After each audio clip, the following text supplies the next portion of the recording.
possible conflict might be me with Flagler, but I don't think so. No, I don't think, I don't know. That's pretty far, isn't it? As the crow flies, my backyard's halfway there. Hmm. I was wondering about myself with New Way. That's on Cornelia Street. Oh, it is? Oh, okay. I was looking at the applicant address was on Margaret. Okie dokie. Never mind. I'd say as the crow flies, Scott, you probably would be within 500. New Way is on If you Margaret think Street, about isn't it. Yeah, but their application is that for one a, is for the a Cornelia new location. location on Cornelia Street, Oh, I didn't get that. I thought they were looking for something in the, okay. That makes across the sense. street from Bailey Ford where they had used cars. Oh, yes. I was trying to figure out where they were talking about that, the fence part. I'm sorry.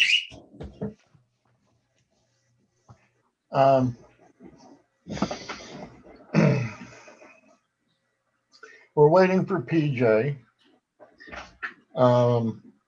Ellie is not going to be here because there was a death in the family, Oh, and Julie Bond resigned. Yeah, you're muted, Kelly. If you want to react, you're muted. What? Yeah.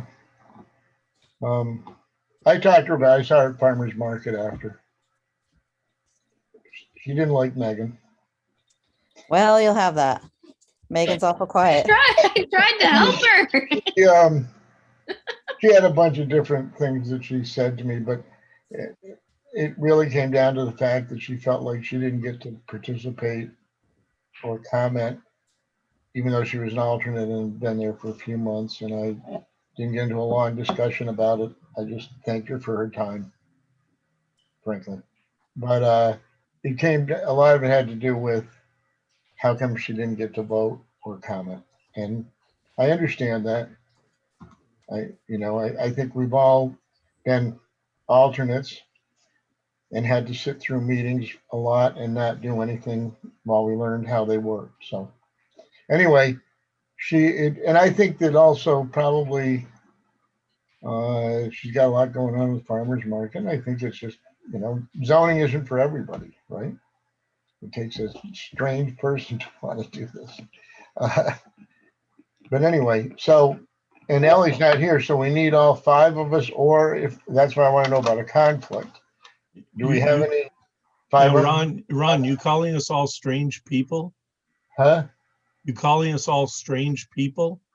Yes, and I can do that. But do we know if we have any conflicts, or can we all vote on all of them? Well, first of all, if we do have a conflict, the applicant can waive that if it's only for 5. Nobody has a conflict business-wise, correct, with any of the applicants, or personal other things other than property would be the only thing, right? None with me. None with me. Right. Me either. So the only question is if anybody is, Joe, yours says Lisa. Hi, Lisa. Welcome. Hi, Lisa. It's all part of my disguise. Yeah, Joe, isn't that where you go on the place on the weekends?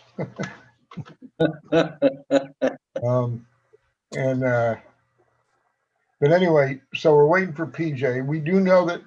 Do we know that PJ is coming? I don't He know if said we he was supposed to be here. I don't know if we heard. Did we hear? I thought we did, but maybe not. We did, didn't we? Yes. Yeah. So give him a minute. And then we don't know for sure if there's any 500-foot conflicts. I don't believe there are any. Do or don't? I don't think so. Well, we have, instead of 1 or prime or 2, we have 12 tonight.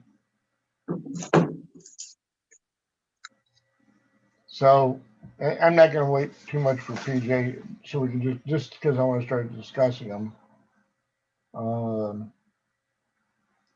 They're a special use. I'm gonna do them right in the order they are, right? Does anybody see any reason to change any of them? I don't. Yeah.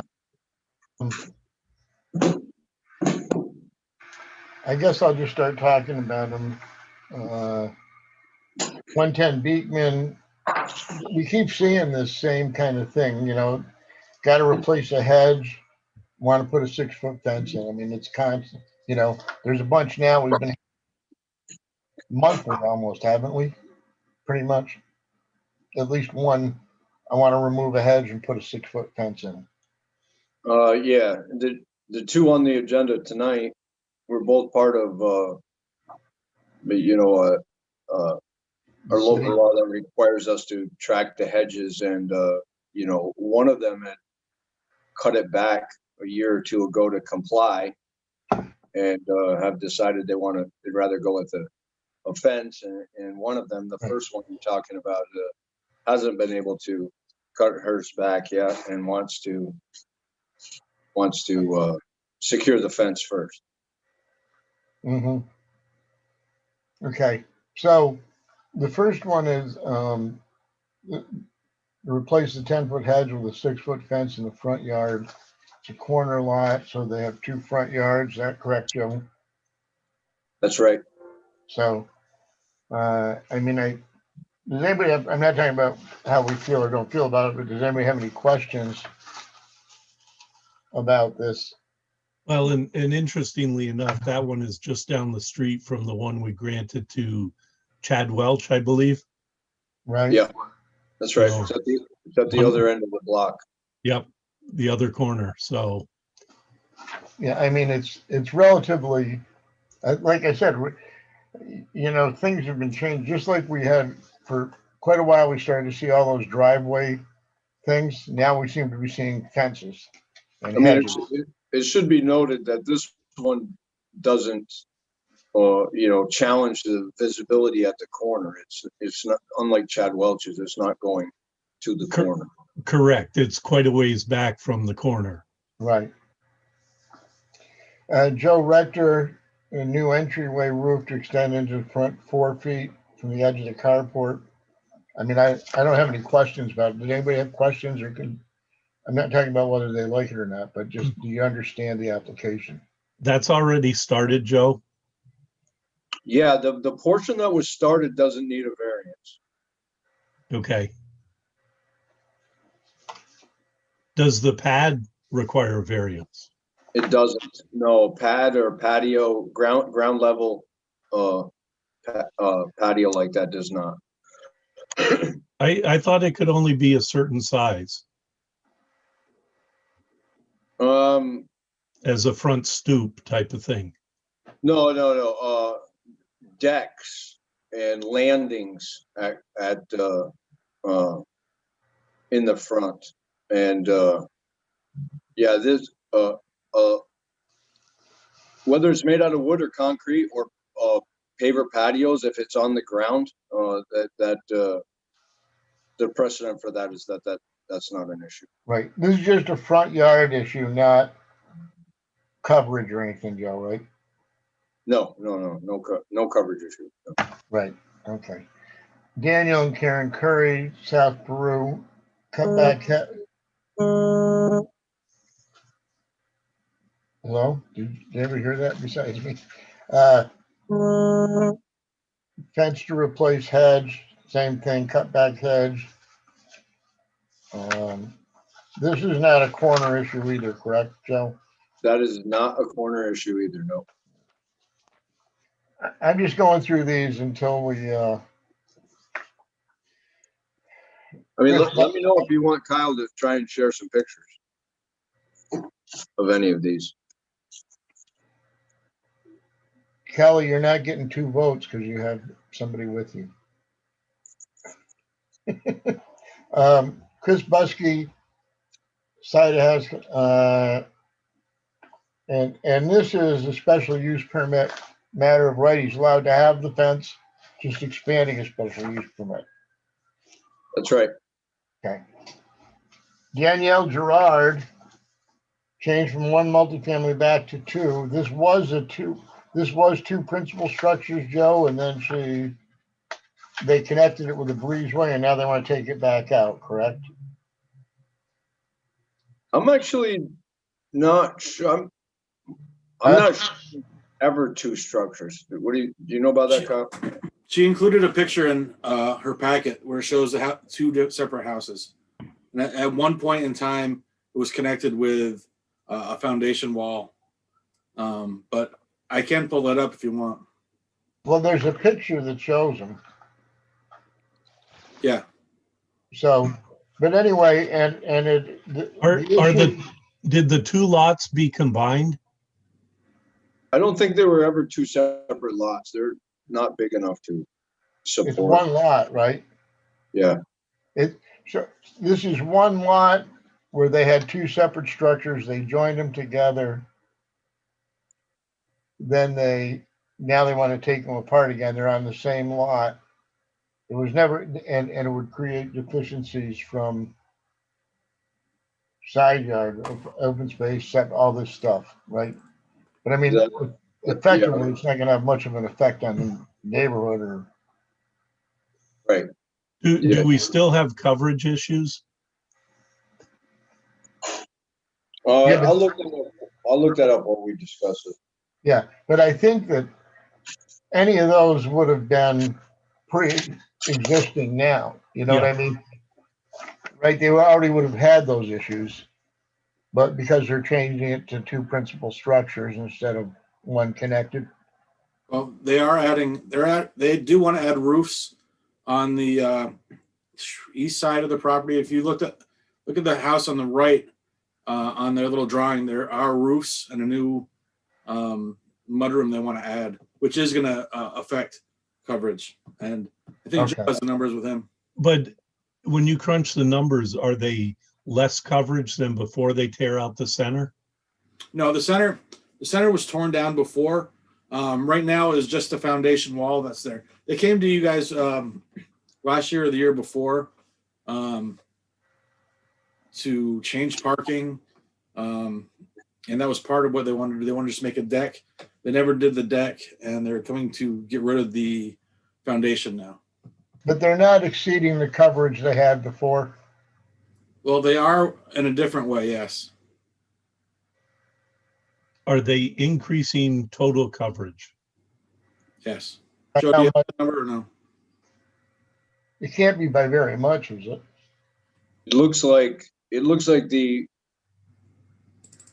required to provide. No, they can't exceed 30%. It looks like they're looking at 38%.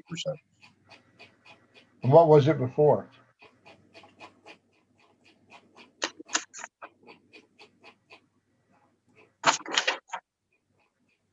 I'll have to try and establish that. Okay, thanks. Yeah, because their numbers kind of indicated that they were decreasing coverage, but it was kind of hard to understand exactly what they were saying. Right. I mean, I don't particularly, I don't have much of an issue with it, but New Way Car Wash, special use permits, variances for setbacks, driveway width, all that stuff. I wonder if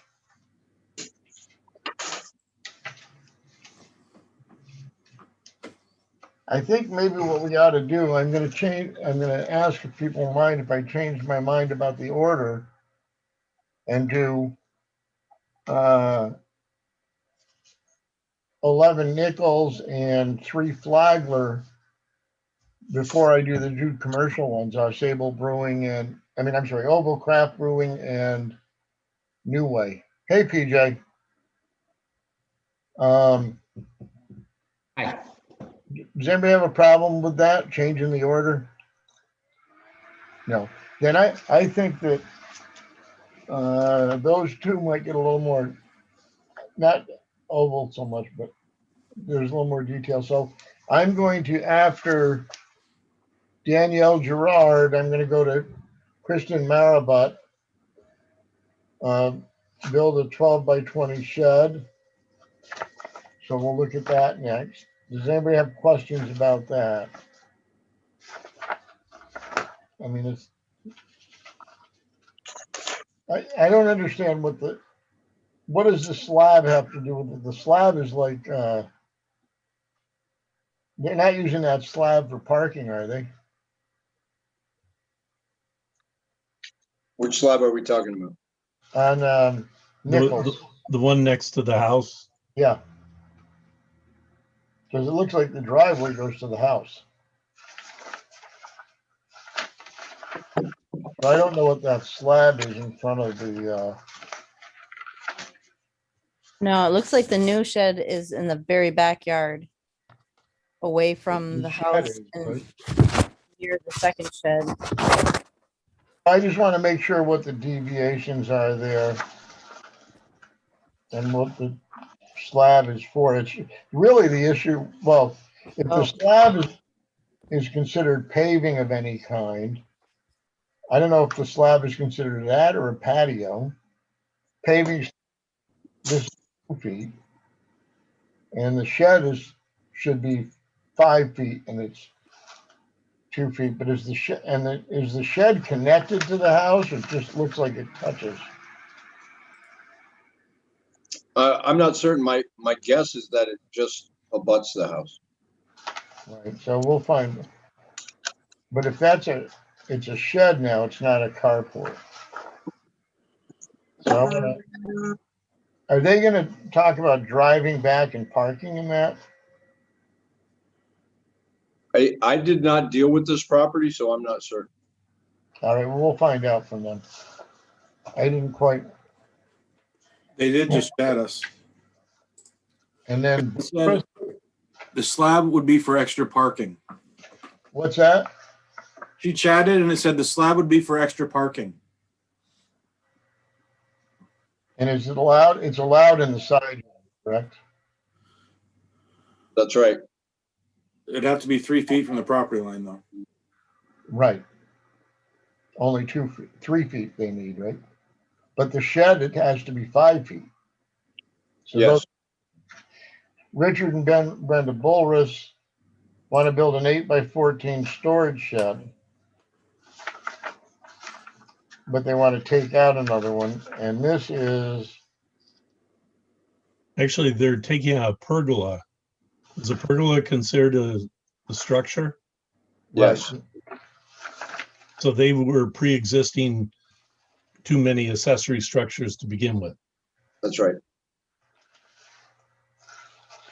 Did that pre-exist code? Yes. it was like that when they purchased it, correct, Joe? Yeah, that's my understanding. Yeah. Okay. Can you check Google Maps back in 1990, please? I'll try. I'm working on That's that what our right now. GIS is. And because of that, we've moved, well, we also have Woolworker that would go before them. Roof over an existing deck. Is this only an issue with the structure too close to the side yard? Yeah, it's only an issue with the combination. Right, okay. But it's still behind the house.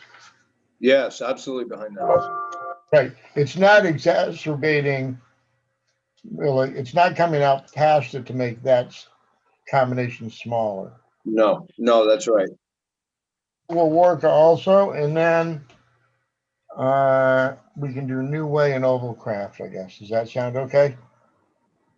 All right, so New Way has a area variances. I met with them. Joe and I met with Terry Buck and Joe Abdallah from AEDA to discuss this and figure out all the different things that were issues, and how they could best utilize that site and not have stacking issues and so on. I mean, does anybody have questions on this or do you want to wait for the meeting on it? I have one question. Yeah. Why are they looking for the variance now, a solid year ahead of time? I think it's got to do with contract and financing. It seems weird that it's an entire year. I think I mean the applicants can speak better to it, but I think it's got something to do with the current owner having Right. a- Right. Probably Yeah. part of the sales contract is their ability to get these variants, you know what I mean? Variances. So, I mean, and that's the way we look at it in a sense. We don't want people buying it and then saying, I need the variance. None of them are, they're special use permits. There's not a use variance, but it's a special use permit. So that part is okay. Those are, you know, and there are some area variances also. You know, including 200 feet from residential. I don't see how you're gonna, I mean, everything in there is 200, within 200 feet of residential on Cornelia Street. Right, Joe, isn't it? That whole strip? yeah, on that side of the road, yeah. Yeah. Do, So there's, anyway, that's New Way. do we need something from the current owner? Or have you seen the contract to allow them to do this application?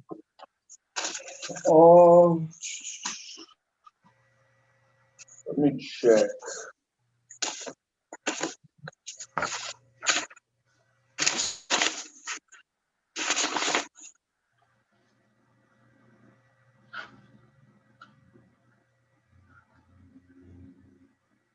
Yeah, we got something right now from the managing partner, Okay, Right. giving them permission to represent the property. And then we have Oval Craft Brewing, who want a special use permit for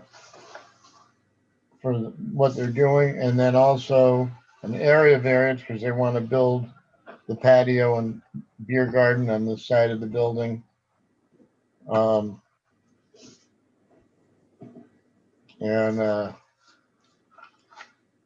we can go through that with them. I don't know if people have questions about it. Joe, you know all the deficiencies, right? For what? The brewery? For Oval Craft, you know what the deficiencies are. Yeah, they aren't many. They need a special use permit for the expansion of an eating and drinking establishment. Okay, so they got a special use permit when they opened 2 years ago. So they need a special to modify a special use permit for eating and drinking establishment, and the beer garden itself is going to be an issue with the combination of side yard setback and front yard setback. Okay. Is it a coverage issue or no? No, isn't the whole lot paved? the whole lot is paved, and this is going over a paved surface, so it's not taking anything away from open space. So what are the requirements for setback and what are they at? It didn't seem very clear on their diagram.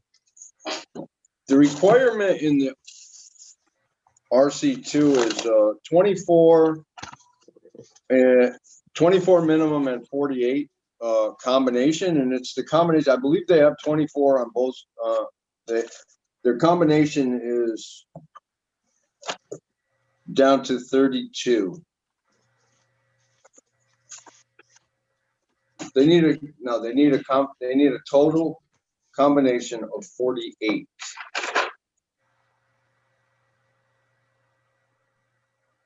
Yeah, 24 is the minimum, 48 is the total. I believe on this side they're going to be 24. But that will bring the combination down to 32. So the other side was pre-existing deficient and that's not changing. That's right. Right. And it's the same with the front. The front is pre-existing, non-complying. This is actually further back from the front, but it's still, the front requirement is 40 feet in that district. And the building appears to be about 8 feet back. Right. You know, I think it's probably a pretty good reaction to the pandemic, and I know that masks are getting less and less, but it's still, I don't go inside yet, restaurants and stuff, you know what I mean? I think it's probably I don't know if we need to look at other stuff or how you would change zoning to reflect that for certain businesses, but the ability to have customers outside is certainly something important now, you know. I mean, we see it in the city everywhere, so. And the beer garden is going to be farther from the road than the building itself? Yes. Yeah. It's going to be farther from the road than the building itself, yes.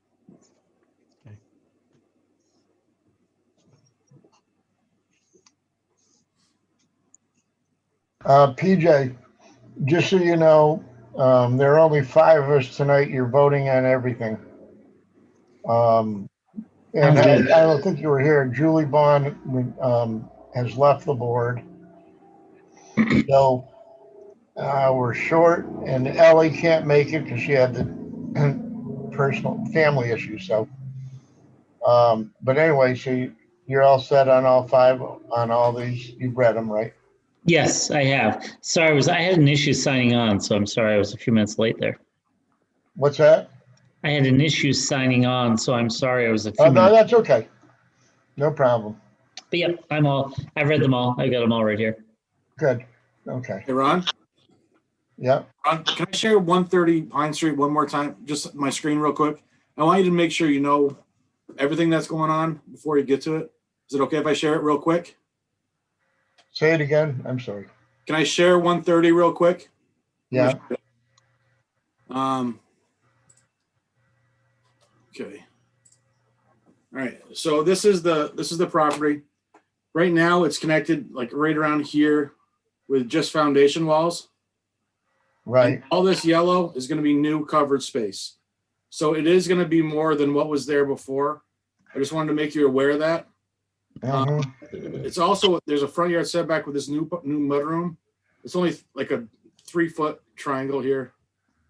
Just this shaded area is the parts in the front yard setback. So those are the other issues besides the separating. So I just wanted to make you aware of that before we get into it. I don't know if you knew the whole thing, but it does look like it's going to be more coverage than Yeah. Okay. original. And do we have those numbers or? I'm not sure I have the exact numbers. We have the total numbers with this. Right. proposal. Okay. That's all that's what matters. Do we have the total before and the total now or no? I don't have a before number. And this is the one I know the least about. So I was just texting Kyle that I was having trouble deciphering the numbers. So I can certainly crunch those numbers right now. So Okay. You got some time. So. All right. I mean, you know, during these other applications. All right. It's 7:00 and I'm going to call right. We're staying on this one, correct, Lisa? Yeah. Okay. I'm going to call to order the May 17th, 2021 meeting of the Zoning Board of Appeals, where we have 12, count them, 12 applications in front of us.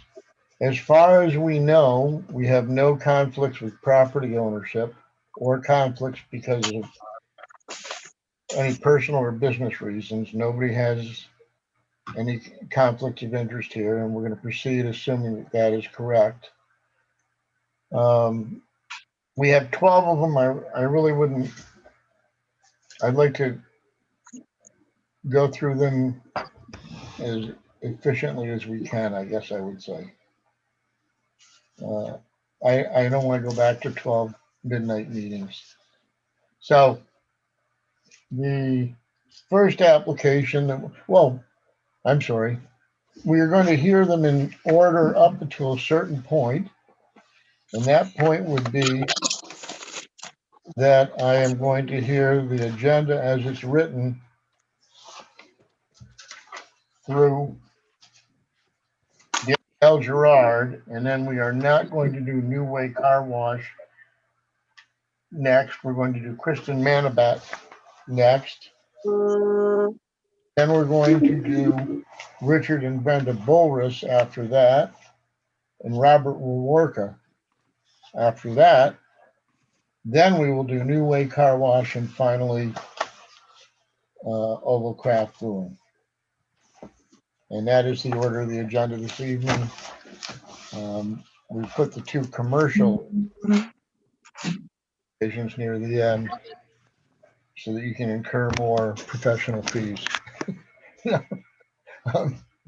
Anyway, we're going to go with Francis Renaud Demond, however you say that. I apologize for mispronouncing it. 110 Beekman Street. How are you? Good evening. Can you hear me? You're muted, so you need to either push your space bar or something.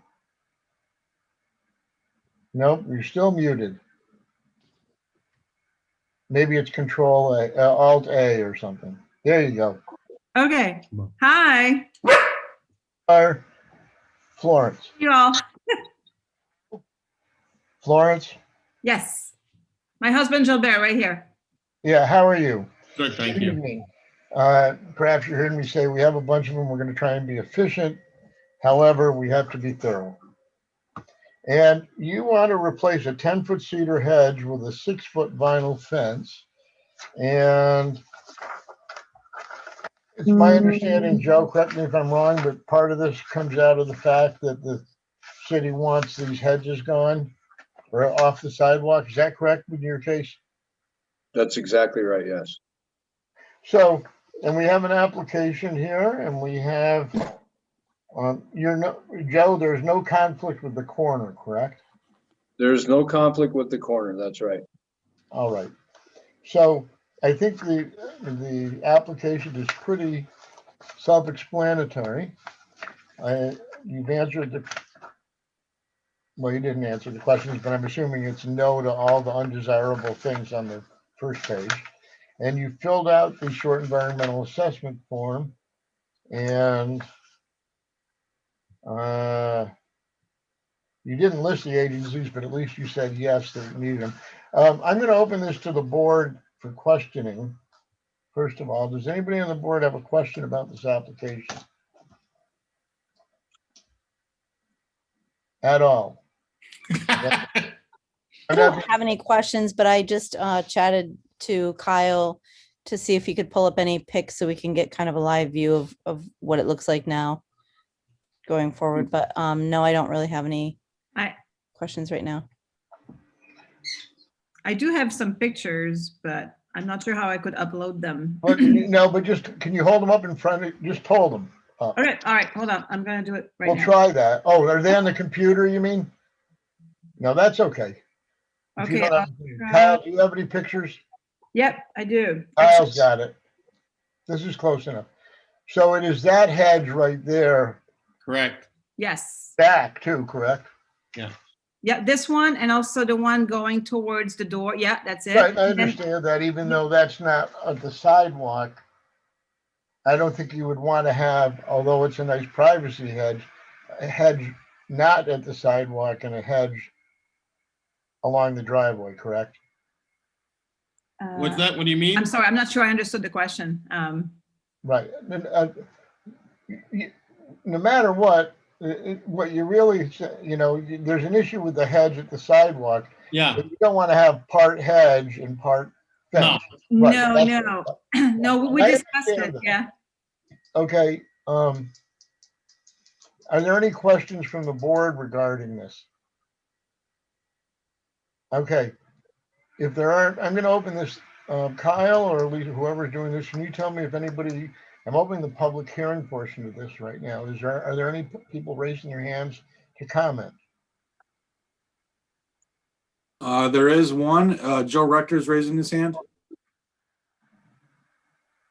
Okay, he can comment then.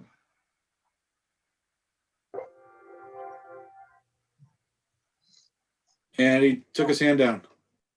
It's down? Okay, then I guess that was something else. I am closing the public hearing portion of this particular for this particular application. Does anybody have any questions before I proceed to the C? Okay, the first thing that we're doing, just so you understand, is that we need to, before we can vote on your request, we need to vote that you are not having an adverse environmental impact on the environment at large by taking out the nest for the little birds and putting up the big fence. Okay, no, but anyway, it's not that, and there are probably no frog species there either. But anyway, relative to the seeker, they did on number 2 check yes, but didn't put down that what they need is a variance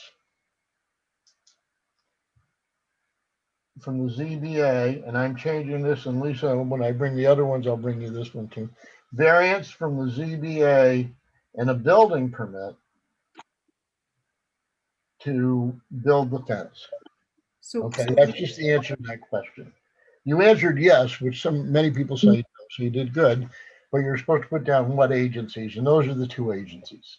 Okay, do we still need a permit before we can start building the fence? what's that? Do we still need a permit? Before Yes, you need a building permit to put a fence up. Oh, okay. I thought this was waived for some reason. I'm a little Am I confused. correct, Joe? A building permit is required. The fee has been waived. The fee's been waived because it's part of this, the hedge law, but you'd still need to apply for a building permit, so. Oh, I my understand- goodness. I And understand that the permit, confusion. that permit will just show, and I'm going to tell you, is this Freedom Fence? Yes, it Yes, it is. is. Yeah, which Okay. one? I would tell you that in my opinion, it is a responsibility of, and I often say this, of the contractor to get the building permit. And the reason I say that is not just Freedom Fence, not just fence people, but in general, people will go, oh, I told the owner to get the permit. They didn't get it. It's not my fault. The contractor should be getting the permit. It also shows that anybody you're having do work for you is registered with the city and has insurance, which they are. But anyway, your contractor should get, whether he pays for it or not, he should get the permit. Okay, so he can't, because basically he was just waiting on my answer tonight, so he could start tomorrow. So he still needs to. Well, then he needs to talk to Joe. Okay. And Joe McMahon, Wait, right? we haven't voted yet, so, but let us finish this. So I have no other questions about the seeker unless somebody else does, especially because it's a fence. If not, I'm looking for a motion about the 11 questions and my ability to sign this seeker.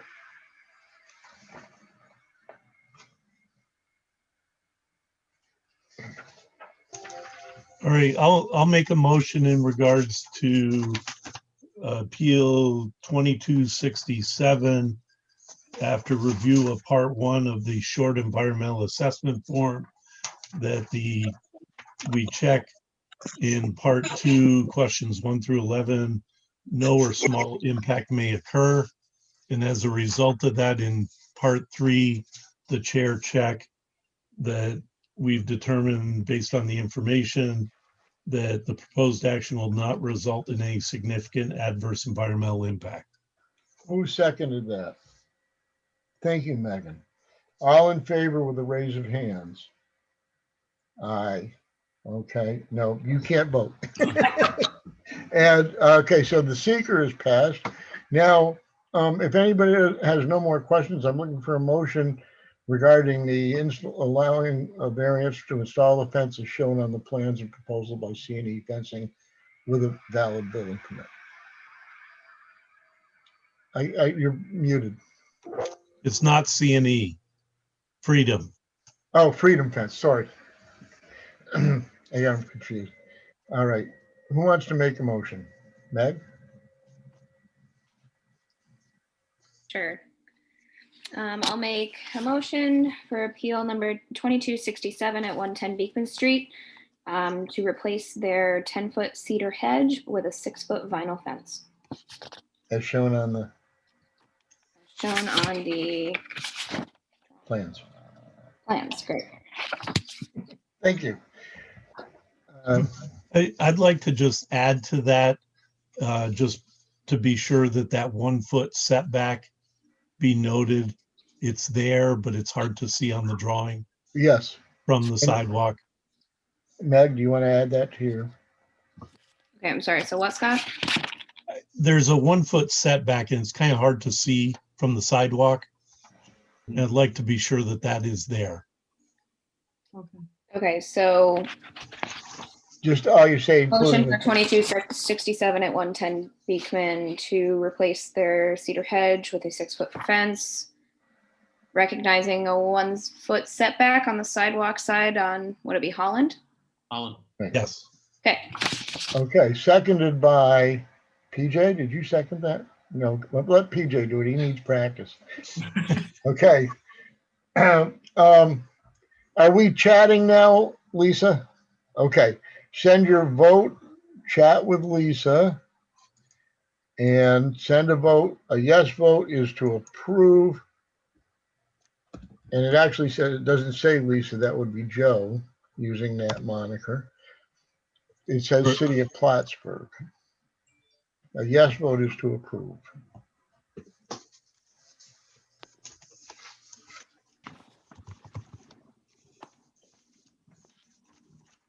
Ron, yes. Yes. Megan, yes. yes. Kelly, yes. Yes. PJ, yes. Yes. And Scott, yes. Yes. Okay. Can you tell me how you say your last name? Reno, No, the Demongel or? the other one, Demong. I'm the Yes. other one. I'm just curious. Okay. Demo.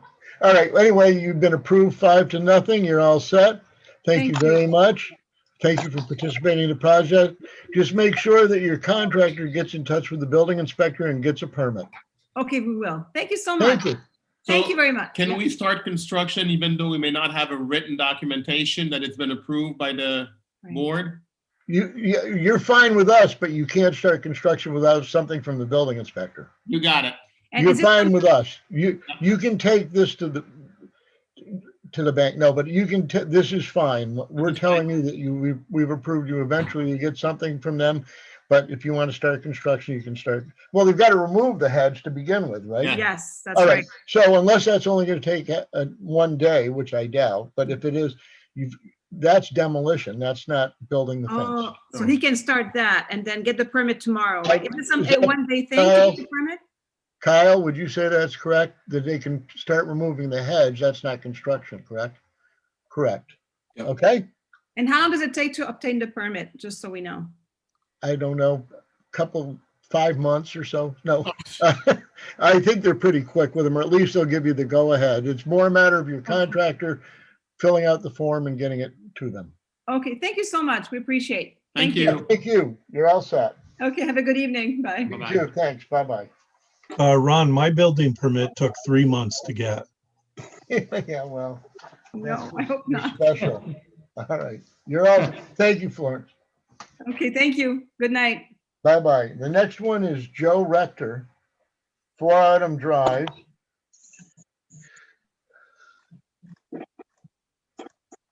And Joe, are you on your phone or a computer? And you're muted.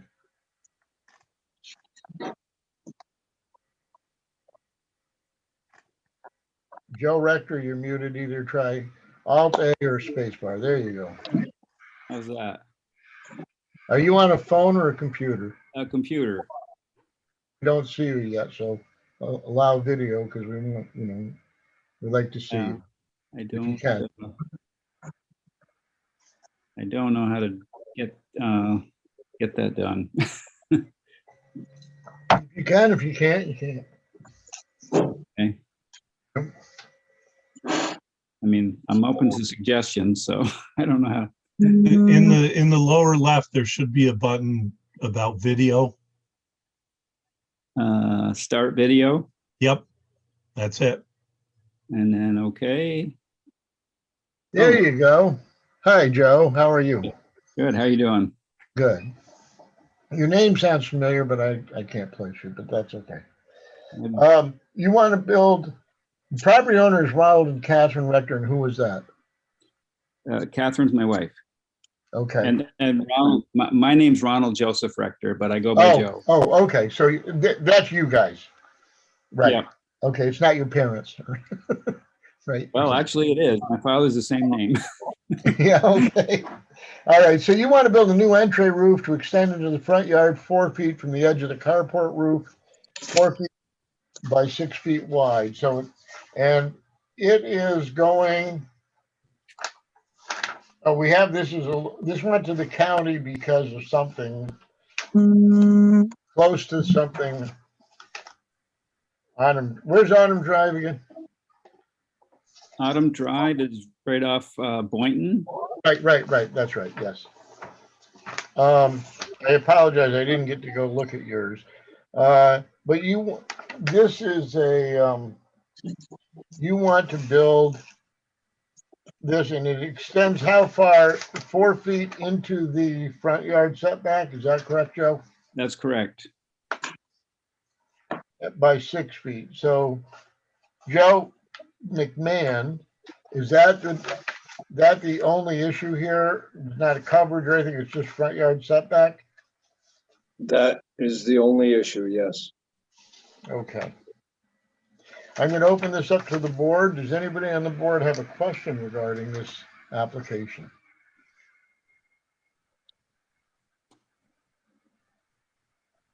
No? I'm going to open this for a public hearing.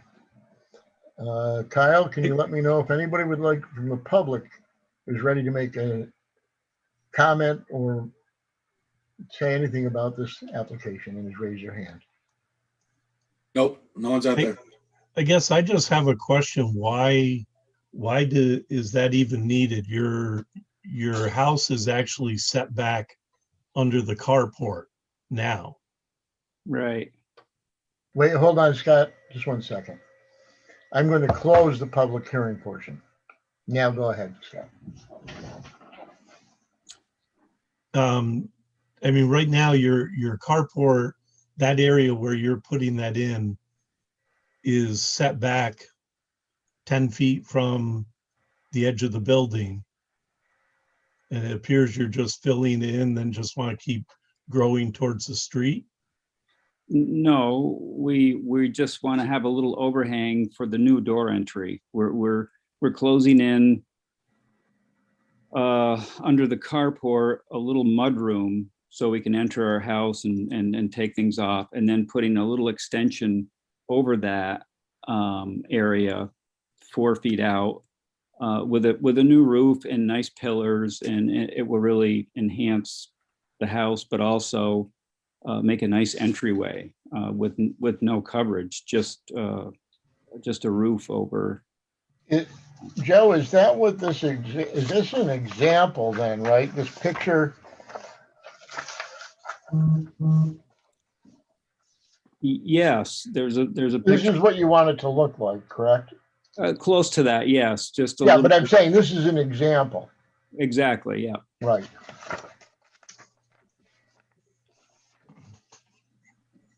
So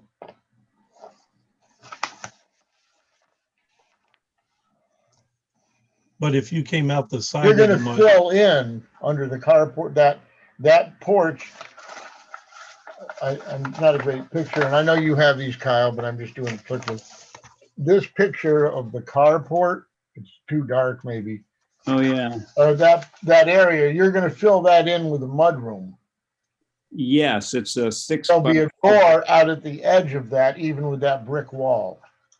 Yeah, the brick wall's gone. We're putting stone there and new shingles. Yeah, but where the brick is on here, even with that front wall of the house, the Mhm. mudroom will be, correct? Correct. Does that make sense, Scott? oh, it does make sense. But if he came out the side of the mudroom, he'd be under the carport and wouldn't require a variance. That's true. It's just, Go ahead. No, you don't, you can speak. Say it again. No, I see what you're saying, but it's just, it's making the house more attractive also, and I don't know how to explain it. It's not much. It's just a little 4-foot overhang of a Right. roof. Is he gonna have pillars down to the ground? The pillars are gonna go on top of the new cement, the pad. Mhm. And Very Joe, this is, very similar to the picture. Joe McMahon or Kyle, this is not a coverage issue, though? No, it's not a coverage issue. And all the houses down the street don't have any other projections like this, correct? I wouldn't know. I don't know. Yeah, If you look at Google Earth, it shows, and I went by it and took a look at it this weekend. And all the other ones have a recessed in entryway with or at least definitely the one to the north of you. Their entryway, I believe, is recessed back. hmm I guess so. I've not looked at all the houses to Okay. see if everyone's recessed or coming forward a little bit. Well, that's just one thing that I look at is look at the neighborhood and sight down the sight line of the neighborhood. And everyone is right along that same front surface as your house. Granted, there's only, I think, 4 houses on your side of the street, 4, maybe 5. Maybe 5 or 6, I think. Okay. Yeah. Could be. Okay. Any other questions? PJ, Megan, Kelly? I just want to confirm the roof that you're speaking of serves no, it's not, it's for aesthetics only. That in terms of keeping the rain or weather off of the actual door that's going to go onto the enclosed mudroom section, hmm that there is a section of your carport roof that's still going to overhang. It's not going to be flush with the front. It's still going to overhang a bit. There's a 2-foot overhang from the carport. Okay. Correct. Okay. But the new roof, which is only 4 feet, will add a nice weather for people walking up to the house and waiting at the door. A place to stand underneath her. And the measurement is 4 feet projection out by 6 feet wide. Is Yes, that correct? yes, correct. Not the mudroom, the roof, not the mudroom. That's not the Correct. mudroom. Mudroom's already closed in. That was an existing pad. And that's been closed in. We're going to put a door there and then hopefully extend a roof out so we have a little entryway for the new door into the mudroom. A small overhanging roof. Now, is that 4 feet from the mudroom or 4 feet from your 2-foot overhang roof? That's 4 feet from the 2-foot overhanging roof. The mudroom is I don't know how to explain that, but I have a 2-foot overhang and the 4 feet would be from the edge of the roof out.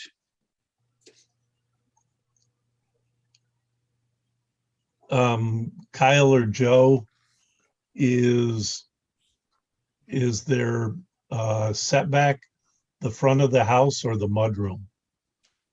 Okay, so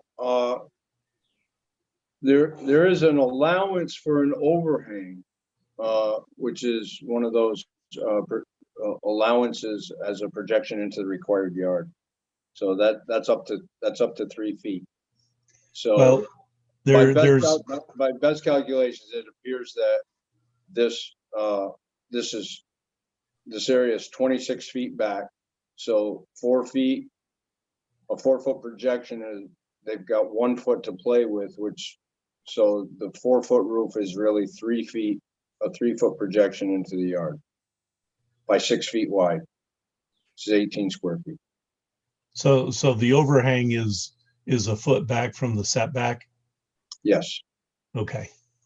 And that means And also they're that allowed, I'm that sorry. section of the house that is sticking out is behind the setback also. yes. Okay. Okay, so let me ask you this, just to be clear, Joe. McMahon, not Rick. That, if the setback is 25, the edge of the roof, and forget about the mudroom for a second, but the edge, and certainly the mudroom is back there also, but the edge of the roof is 26 feet back, so 1 foot. And are you saying that he's allowed a 3-foot projection to cover entrances into the front yard?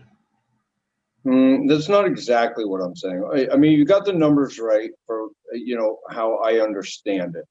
But the overhang, I wouldn't apply it to this roof Right. that's not there now. I would say a natural overhang up to 3 feet. If you built the building wall right to the setback line, you could have the roof overhang up to 3 feet. That would not be an issue with a projection into the yard, but I would not count this roof as that natural projection. This new roof, Right. the proposed roof. Even if the slope of the water runs down there so that it sheds it to the sides or something? Yeah, I believe that this section applies to, the Truss entirety over. of the roof. Okay. So but for all intents and purposes, let me ask you, is he actually only 3 feet into the overhang? I mean, into the setback with this roof, or is he 4 feet? 3 feet, Huh? 3 feet. 3 feet. So the deviation is 3 feet by 6 feet. That's right. Okay. Okay. Are there any more questions about this? Mr. Rector, I think I can say for myself and possibly for Scott, that the issue always is, I think, is setting a precedent and, making sure that we're not going to say yes to something and then end up having a whole bunch of people come and say, we want to add to our roofs to make it prettier too. So just kind of like checks and balances. I'm not horribly opposed to it. I think it's a small amount to ask for, so, and I like what you're doing. I just always get concerned when we say yes to something like this and then fear that all of a sudden we're gonna have a line of people asking for these little things. You're saying that it's minimal, Kelly? Is that what you're saying? That 6 feet is kind of like needling at me a little bit, honestly. The 4 feet doesn't really bother me, but I'm kind of wondering why it has to be 6 feet. You mean 6 feet wide? Yeah, Well, I actually have the template from my construction guy up there right now. It might not be 6 feet. I could measure it. It might be 5. It's, I feel that your average sidewalk is less than 36 inches and you want to like cover the sidewalk going in. So I'm wondering why so big? the width wise. Right. You have a foot of stone pillar on each side, Kelly. Yes. Yeah, Yeah. the pillars Yep, need to be I forgot balanced. about that. Okay. Maybe we'd have to walk between pillars really tight. To protect a sidewalk, a 3-foot sidewalk, you need at least 5, but probably close to 6 anyway. I mean, Yeah, have 5 feet. and actually, I don't have so much, frankly, of a problem with the width of it is, and now I feel a little better because it's 3 feet, not 4. It seems to me to be, it is yeah, you're right, Scott. You could come from the carport, but I don't know if that, I sort of understand trying to direct people with a roof to an entrance and all that stuff too. So, does anybody else have any other questions or comments before we go to the seeker? No? Okay. So we have Joe, you probably watched the other application. So first we're going to do your seeker and then we're going to vote on your application. Okay. And the seeker Uh,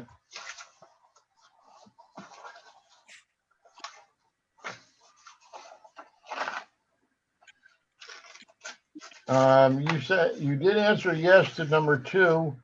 I'm not sure what RSP means, but anyway, it's the ZBA variance and building permit from the building inspector for number 2. Otherwise, I don't know, is there any other environmental issues that are not reflected in this?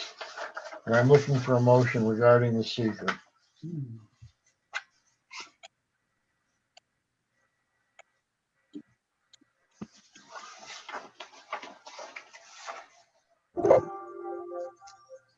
I'll make a motion in regards to appeal 2268.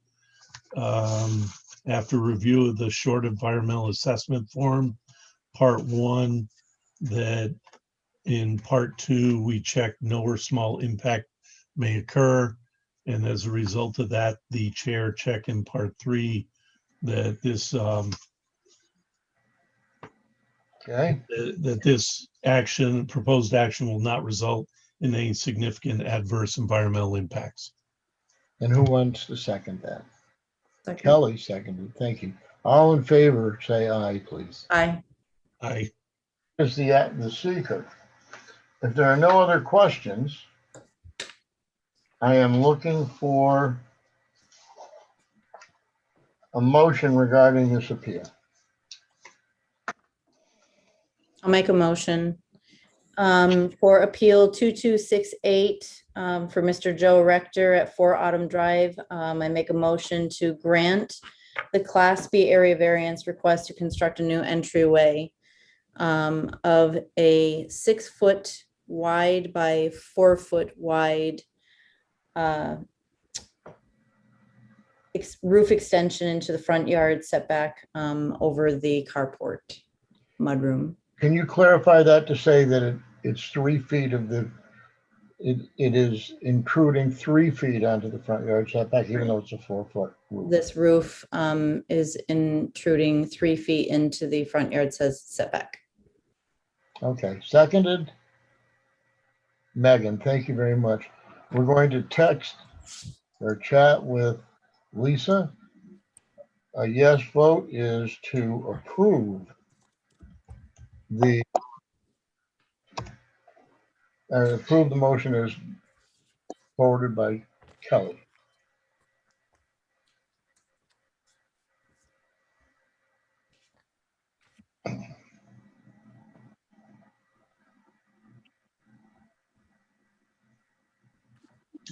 Megan, yes. Yes. Kelly, yes. Yes. Ron, yes. Yes. PJ, yes. Yes. And Scott, yes. yes. All right. Joe Rector, not McMahon, you're all set. You need to get a building permit from the building inspector and continue. Thank you very much for participating. Thank you. Thank you all. Yep, thank you. Have a Take good care. day. You too. Okay.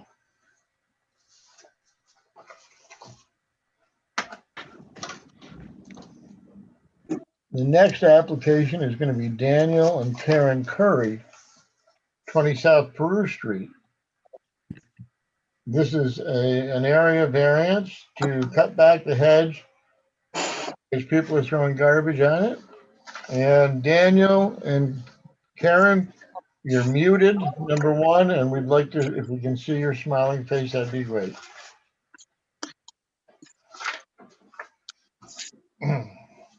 Okay.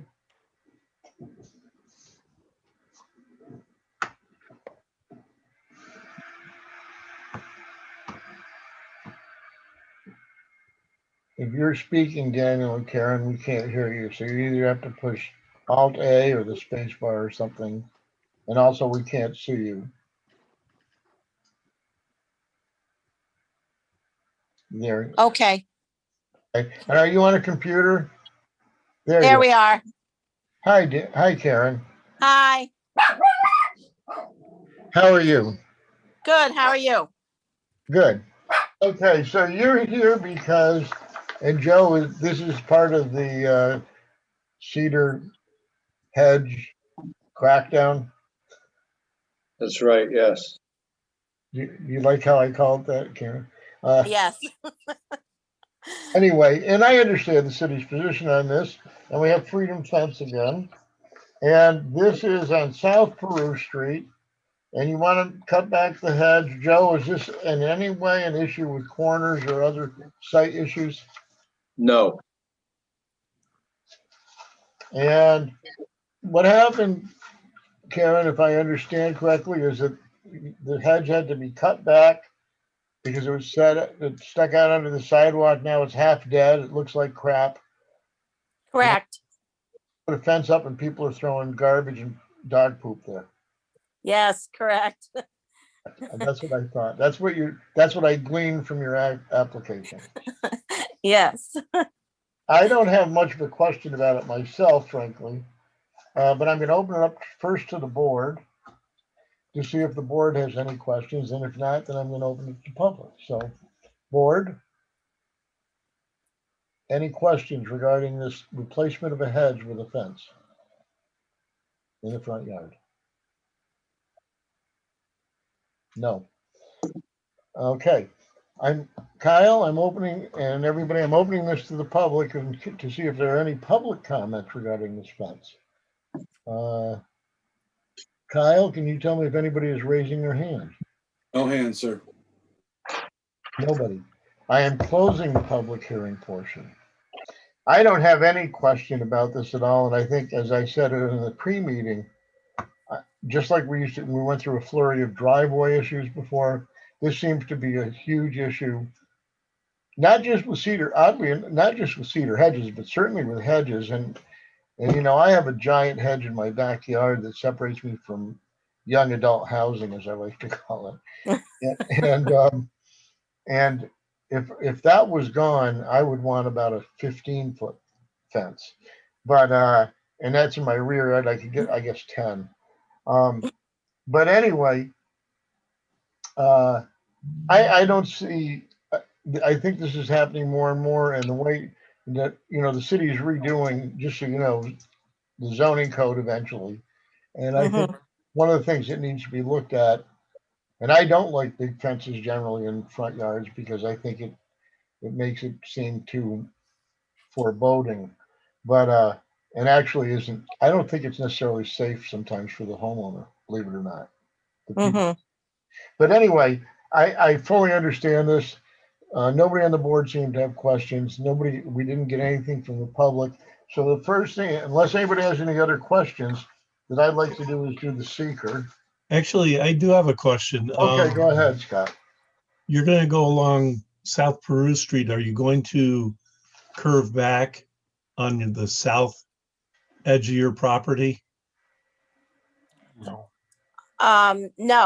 No, we're not going that way with it. Okay. So that fence is there now, is staying as is? Yes, because that fence on the south edge of our property actually belongs to the tenant next door.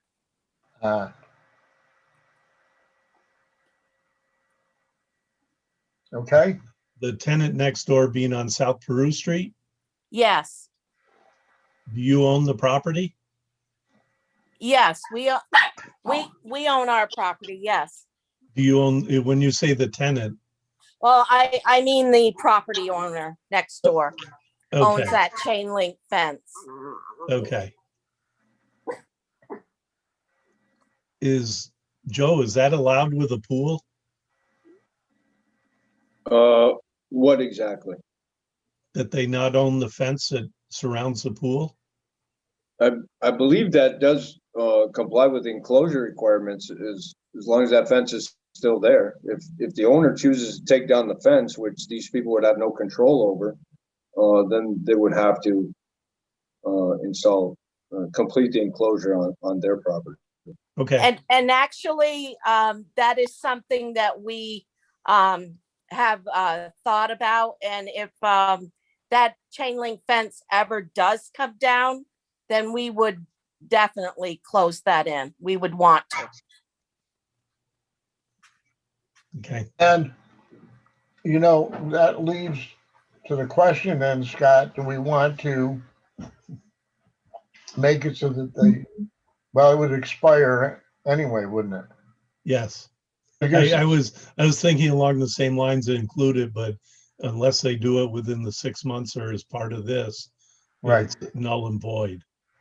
right. So what we were thinking about, that we should amend your application and say that you could put a 6-foot fence for the first 25 feet, after which you could anyway, but that's your front yard also.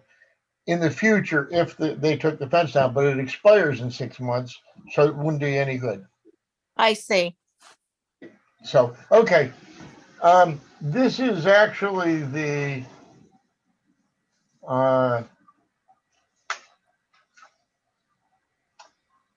somebody, you guys, I'm missing a page somehow, or maybe it's backwards. 1, 4, 2, 4, or maybe it's on the other side. 3, okay. Actually, you checked off the questions that I have to check off, but that's okay. We won't make you be. Oh, sorry. I'm looking for a motion regarding the seeker and my ability to accept the check marks from the questions 1 to 11 and then sign it.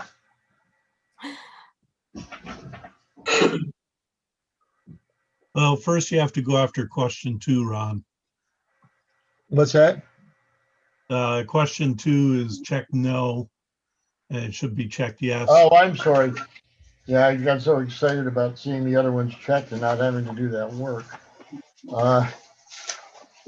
Yes, question, thank you, Scott. Question number 2 is no, it's not. It's yes, and it's the ZBA and the building inspector. And you need to get a variance and a building permit. And is this?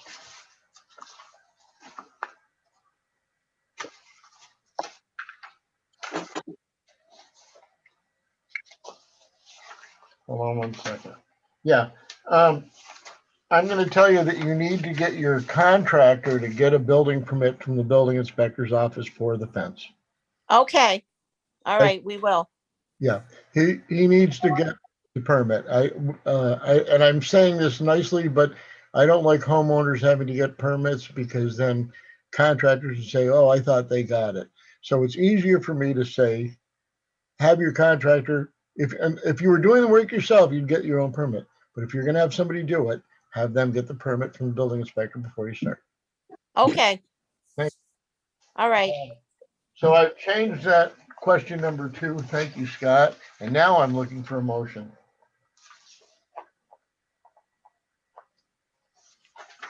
I'll make a motion. I move that after review of part 1 of the short environmental assessment form, that the chair check no or small impact may occur for items 1 through 11 on part 2 of the form, and check the box indicating that the proposed action will not result in any significant adverse environmental impact, and sign.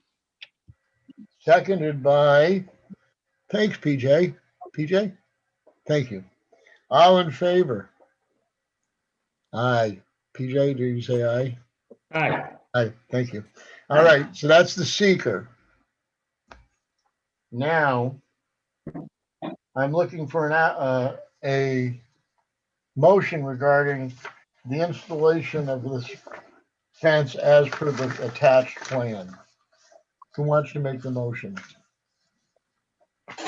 I'll make a motion in regards to appeal 2269, a Class B area variance at 20 South Peru Street to erect a 6-foot fence within the front yard setback as depicted on the plans, and specifically noting a 1-foot setback from the sidewalk all along South Peru Street.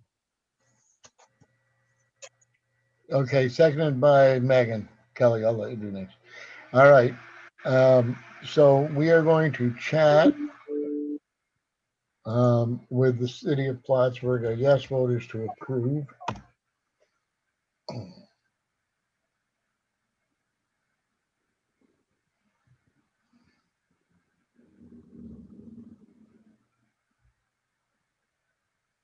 Kelly, yes. Who'd you say? Kelly? Yes. Megan, yes. Yes. Ron, yes. Yes. Scott, yes. Yes. PJ, yes. Yes. Okay. You guys are all set. Have your contractor get a building permit. Okay, thank you very much. Thank you. Okay. The next one is Chris Buskey for a special use permit. Chris, you're muted and we can't see you. There we go. Hi, Chris. How are you? Good. How's everybody tonight? Didn't we see you recently? Last year about this time for pretty much the same reason you're seeing me tonight. Great. And Chris, what you're applying for is a special use permit to install a fence, just like the one that you got the special use permit for before. Special use permits are, as I often say, not always, but mostly are a matter of right.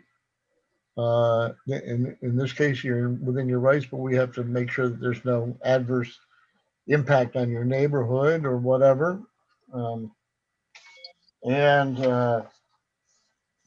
Because of that, you have a long form seeker, even though it's just a fence, and we're not so concerned about most of the stuff on there.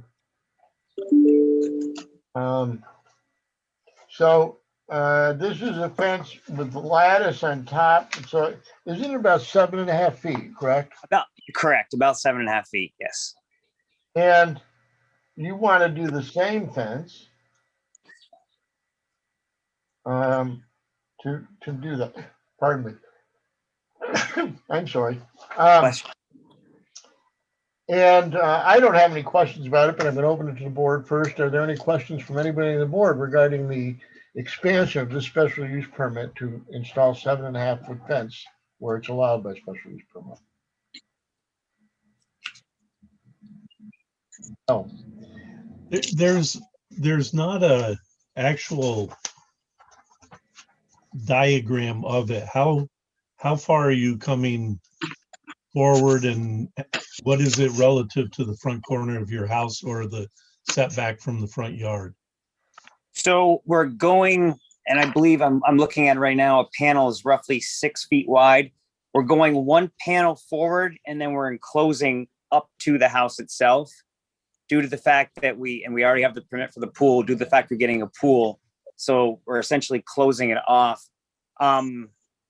It's at least 30 feet from the front, I'd say, from the street. It's a significant way from the street. right. It's not even with the front of the house. Let's start with that, right? Correct. It's on the side. Correct.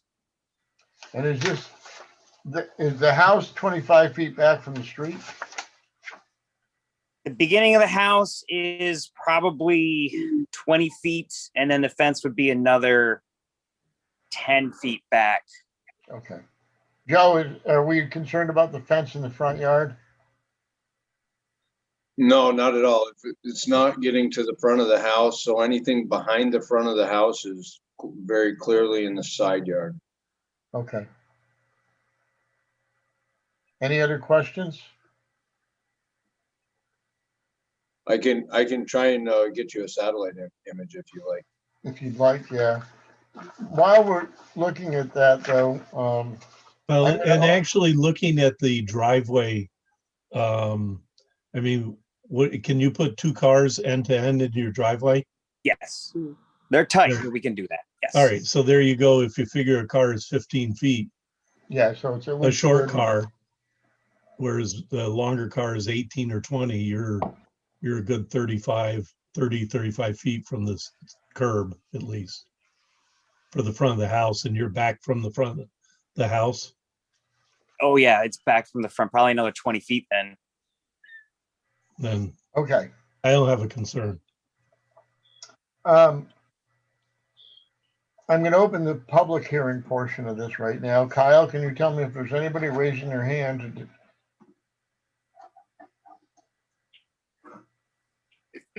Nobody's raising their hand. Nobody's raising their hand.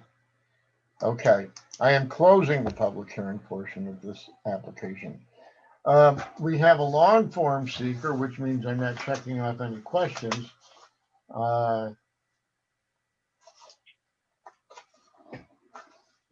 And one of the issues is that it looks like the planning and zoning section isn't, this didn't go to the county, right? So it's not going to the planning board. It's going to the ZBA. And the other local agency, this is B, part B, would be the building inspector. And that would be it for those. It's not a coastal area, designated waterway, etc.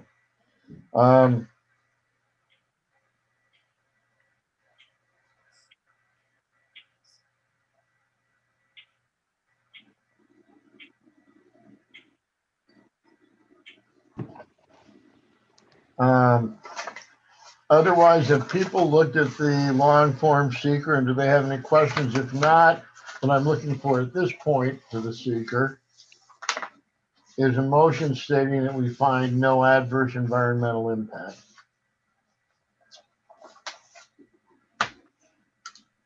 Who'd like to make it? PJ? Somebody, I can't. PJ's gonna, Let me. we'll help you through it, PJ. All right. TJ, I also just forwarded you an email with a little script that helps me if it makes your life easier. Okay, that could help. Let me see if I can Sure. get to that. Hold on 1 second. First time.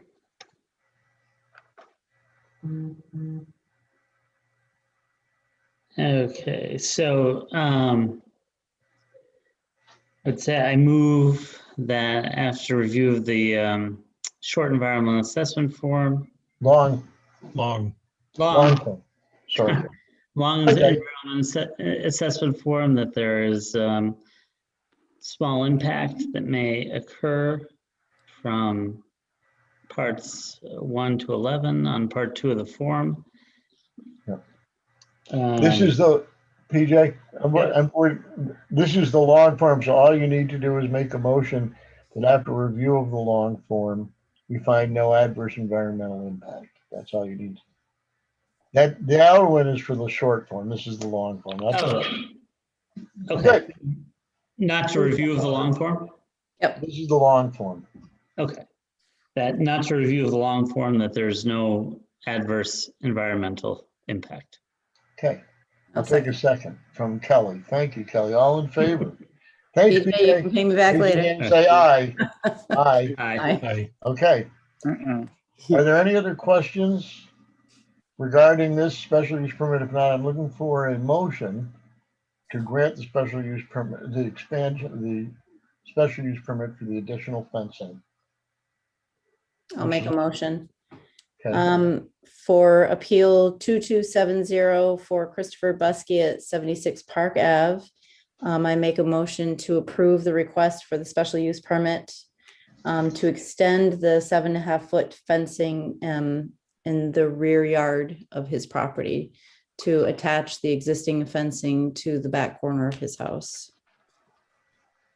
Seconded by Megan. All right, so a yes vote is to approve the special use permit sent to Lisa at City of Plattsburgh.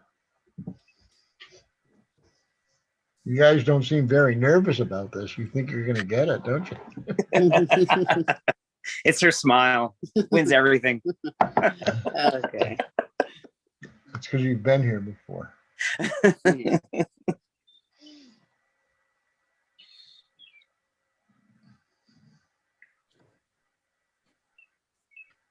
Ron, yes. Yes? Kelly, yes. Yes. PJ, yes. Yes. Scott, yes. Yes. Megan, yes. Yes. All right. So you guys, thank you very much for participating in the process. You're all set. Go get a building permit. And keep up that wonderful work. It looks great. Well, thank you very much, everyone. Thank you. Good evening. You too. Thank you.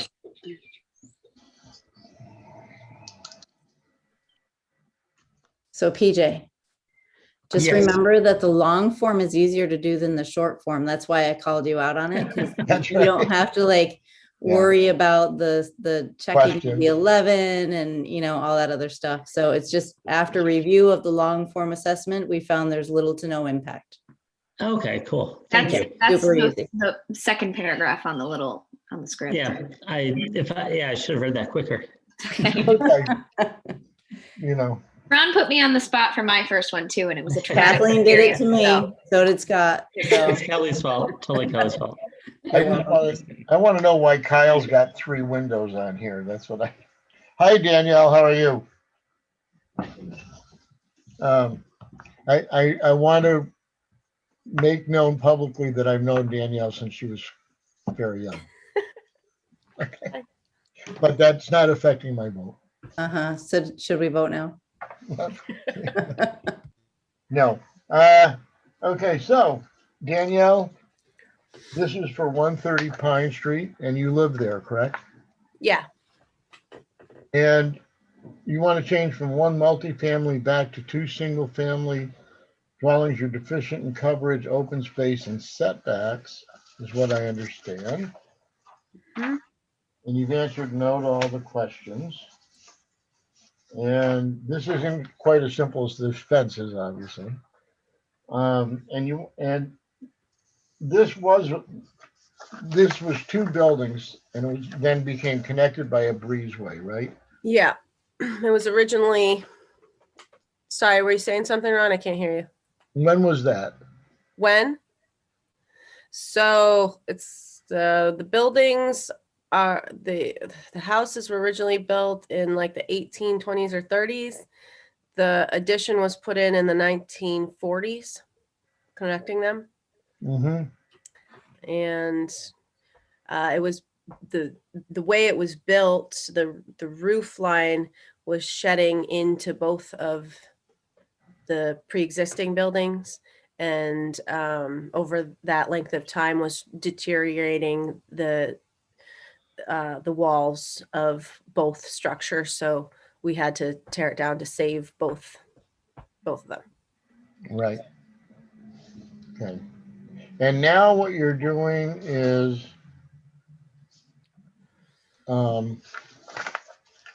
you're going to add to it, correct? Yeah, so we were I was undecided for a while about what I wanted to do with it. I had considered originally keeping, I kept the foundation of where the that breezeway had been, and was going to maybe build something on top of it, and then decided I'd rather just leave them separate buildings, separate houses, and then tear that out as it originally was and make it green space again. And then add instead to the opposite side of 130 Pine Street, and tear down the existing mudroom. There is also in rough shape and needs to be rebuilt. And so I'd like to build that larger and expand that, and then add a deck just on the back of the house. Okay. Kyle, you have a drawing that you can put up?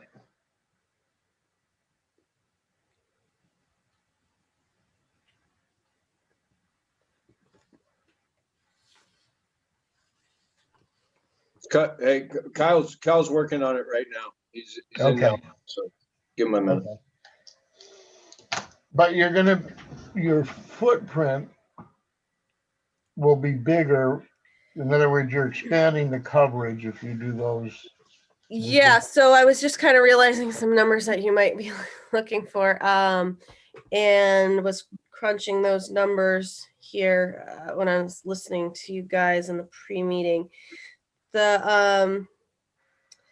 It's gonna be about a 400 square foot increase from what it is now, 405 feet, but I'll be adding the green space where that breezeway was also. So that is about 200 square feet. So the net increase is around 200 square feet. And my total, the parcel square footage is 7,630. So my numbers show that it increases the percentage of the coverage from 35.6 to 38.2. Say that once more, Danielle. So the entire parcel is 7,630 square feet. Right. So if you combine the two buildings, right? So you have so 130 Pine Street right now is 1,196.4. And 132 right now, if you include the space where the foundation is, it's 1,520. Okay. 130 would be increasing to 1,601.4. So when I worked it out, I got an increase of the percentage of the coverage. Right. The building space goes from 35.6% to 38.28. So 2.6 or 7. So yeah, because Over it's 2%. yeah, because the net increase ends up being about 200. And Joe or Kyle, what are the setback issues? Here are the numbers. So this, the setback issue is you can see the shaded area in that very front portion, the triangle in yellow. So that portion right there is in the front yard. It doesn't project out any further, but that's Okay. That's new construction in the front yard. But that house has a pre-existing non-conformance already into the front yard, correct? That's right, yes. Right. Okay. That's open. So I want to just make sure I understand what happened to the board. We're also having, because they're not connected, it's two principal structures. Is that correct, Joe? Yeah. I'm sorry, Ron, what was Yes. that? Yes. Oh, sorry. Right, two principal structures. That's what I came up with. The front yard setback is exacerbated by the little yellow, the triangle in the yellow. And coverage goes from 35 pre-existing what is it supposed to be 30, Joe? Yes. Okay, but it's going from 35 something to 37, to whatever it is, but 2.6. 38.2. Right. So it's going up 2.6 or 7%. Okay, so those are the issues. One, two principal structures, which I think that's what they were before. Two, this small amount of front yard intrusion. And three, an increase of 2.6%.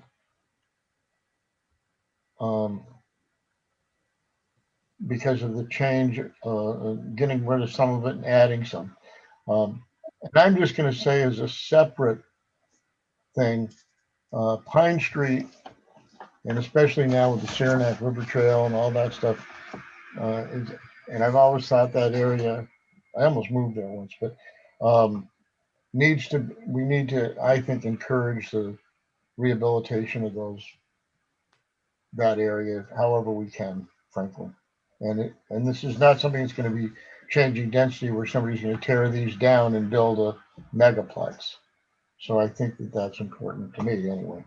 Are there questions from the board?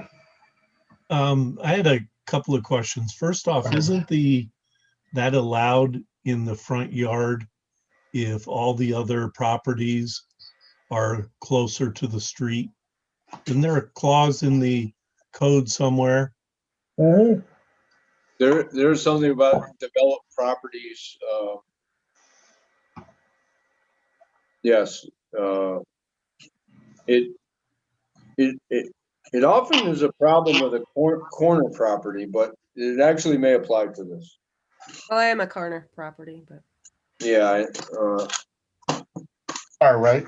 I think Scott might be right now. The other question I had, do we have a side yard setback with the 18 feet, or does that meet?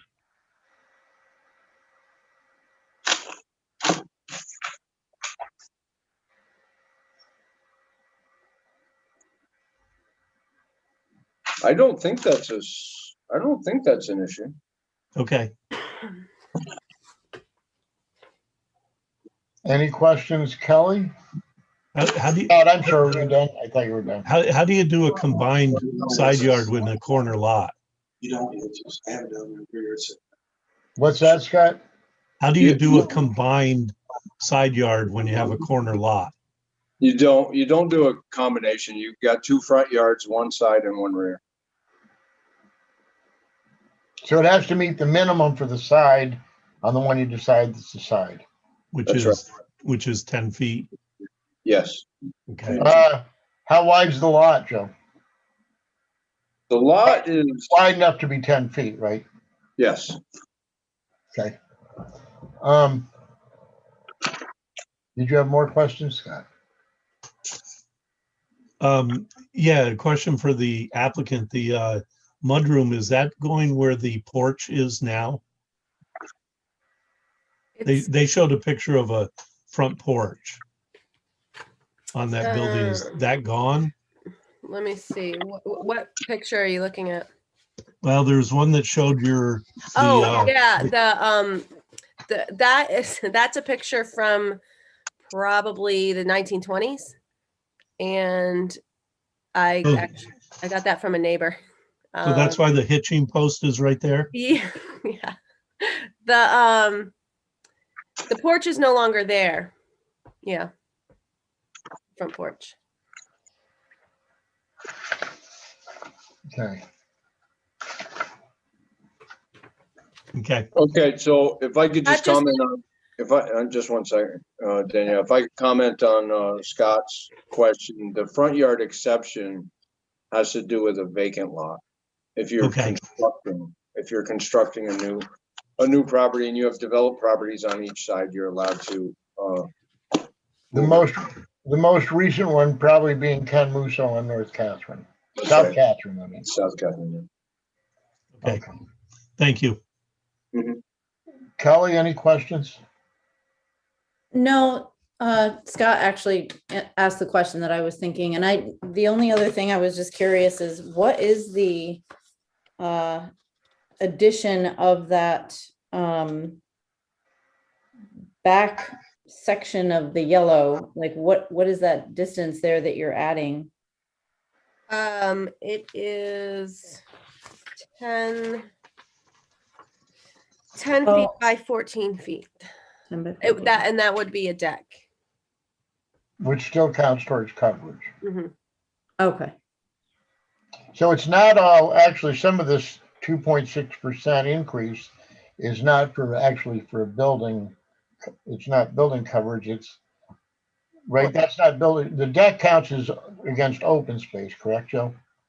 A ground level deck does not go against open space. Uncovered ground level decks don't go against coverage or open space. It will have a roof. up Okay, so over it. That's okay, it's counting towards coverage. Then. the roof does Yeah. go against. I did count it in the, Yeah, right. I just wanted to, And we're No good problem. with that coverage is, we're good? right, it's a covered porch deck. Yeah. So it counts towards coverage, which you did count. Okay. Any other questions, Megan, PJ? Got you. Okay, Well, and I guess I just want to go on the record that it's a 2% increase of coverage of total area, but it's actually 8.6% additional variance for Right. the coverage right. But from from 30. variance, but not from what's pre-existing, correct? Well, it's 8.6% additional over and above Right. the 30% that's allowed. They Okay, so already have. we have the number at 38.2%. So it's 8.2 and existing at 35.6, which is 2.6. But I guess what I'm getting at is the additional is 2.6% of the total area, but 2.6% over 30% is 8.6%. Gotcha. So Right. just So- noting that it's exacerbating this situation. Exactly, by 8.6%. Right. Right. Okay, I'm going to open this to the public. Kyle or Lisa, can you tell me if there's anybody raising their hands to comment? There's no one raising their hand. Okay, I've closed the public hearing portion. We'll still accept written comments though, Danielle.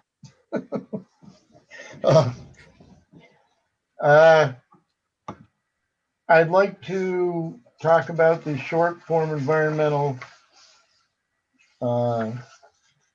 assessment form. And I'm looking for a motion regarding it, unless people have any questions. And what I will tell you is that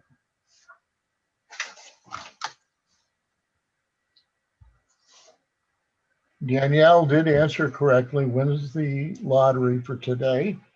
Because she put down yes and building permit and variance. So very good. You've heard all the other applications. Nobody's done it yet. But I'm looking for a motion on the short form seeker. I'll make a motion Okay, for appeal 2271 for Danielle Gerard. I make a motion that after review of the short environmental assessment form, part 1, that we encourage the zoning board chair to check boxes 1 through 11 in part 2, finding that there are little to no environmental impact with this project. seconded by Megan. All in favor, please raise your hand and say aye. Aye. Okay, that's the seeker. Today is 5/21, 5/17.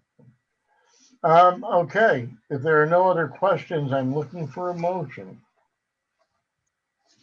regarding the application, and it would include approval of variances for more than one principal structure, an increase from 35.6 to 38.2 coverage, which is in 2.6 or 8.6% increase, however you want to say it. And for the front yard, the exacerbation of the front yard setback that is already pre-existing. Intrusion is pre-existing. That's what I'm looking for. I'll make a motion unless you want to do it, Scott. I do, yes.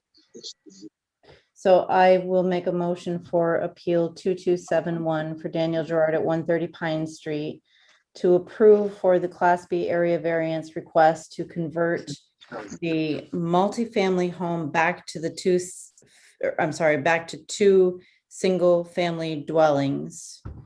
Additionally, I also make a motion to approve that in doing so, she also will be adding the addition to 130 Pine Street.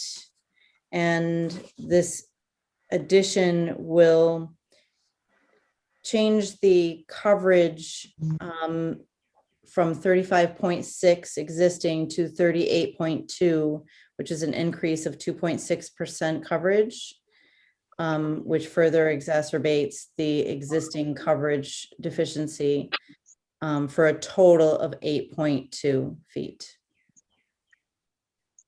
Okay, in the front yard. in the front yard. No, the front yard intrusion. You have to add that. In the front Right. yard intrusion.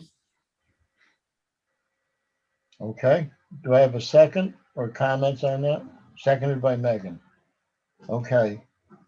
A yes vote sent to Lisa would be to approve the plans.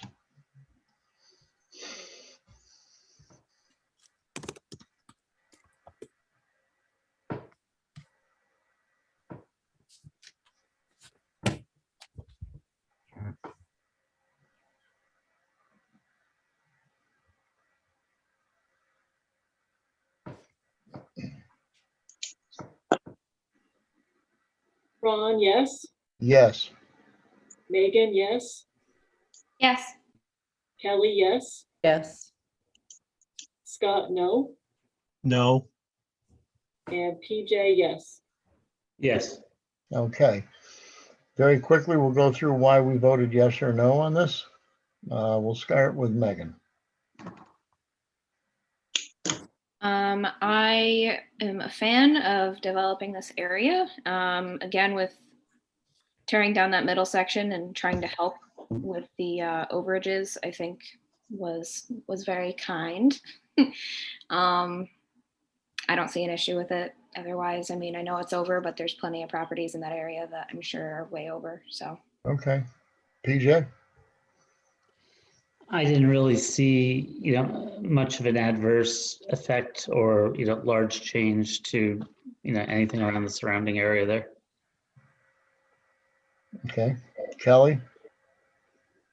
I actually agree with Scott that this overage is unsettling.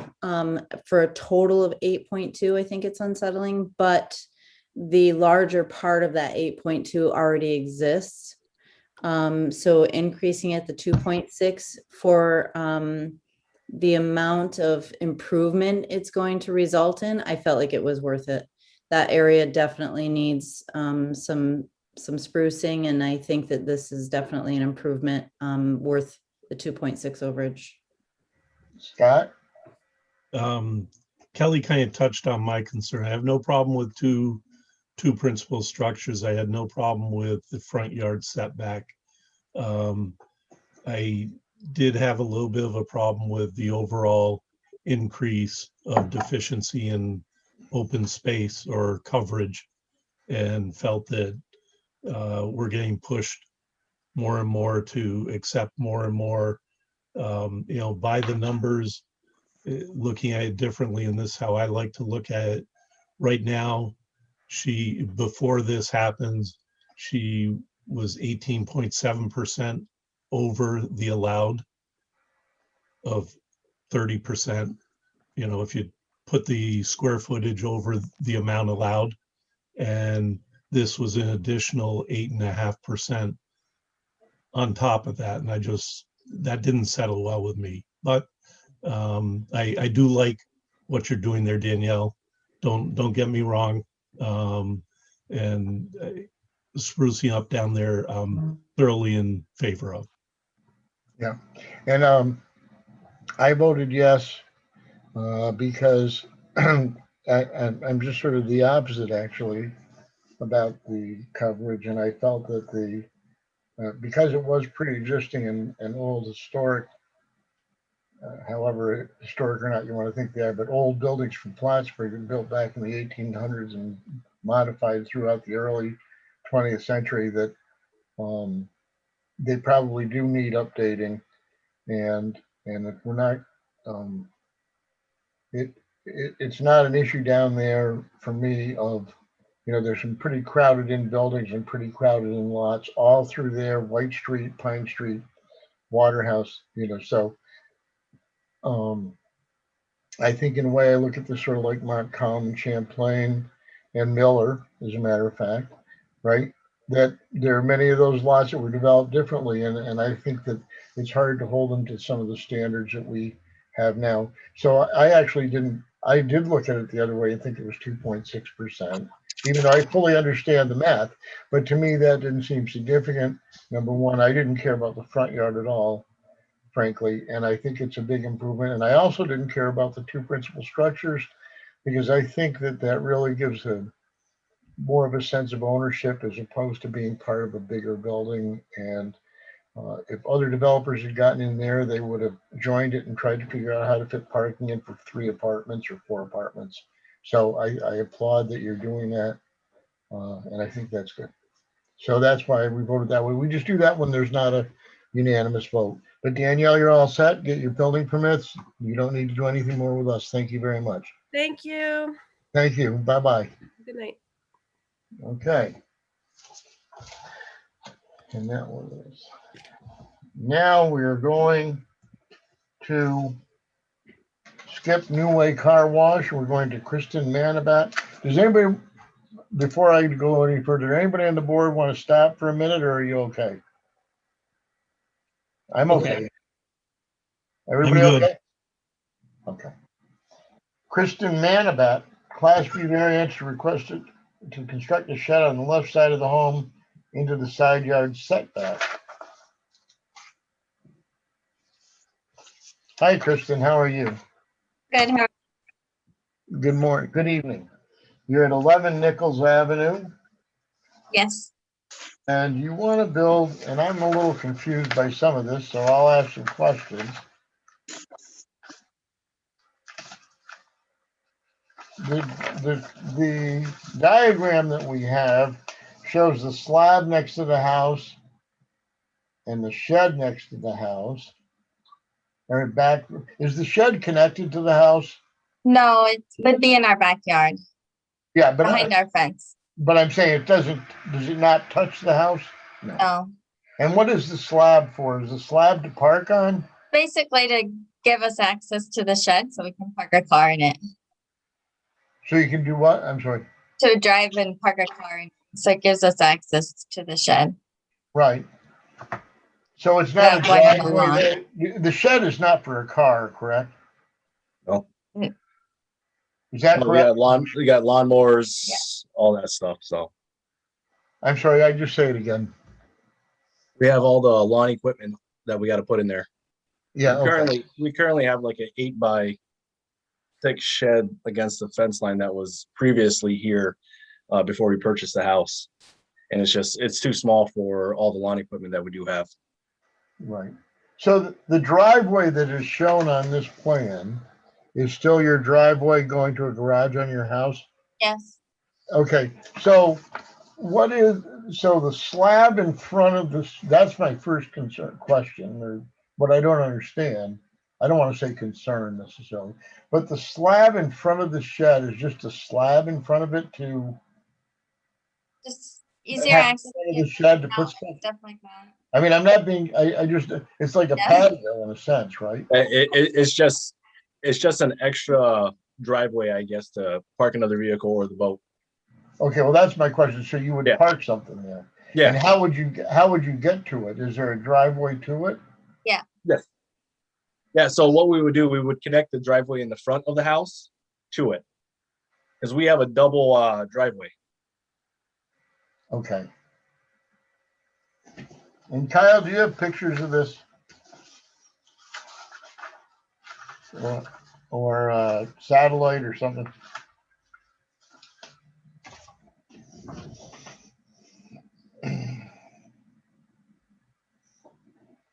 That is recent. Yes.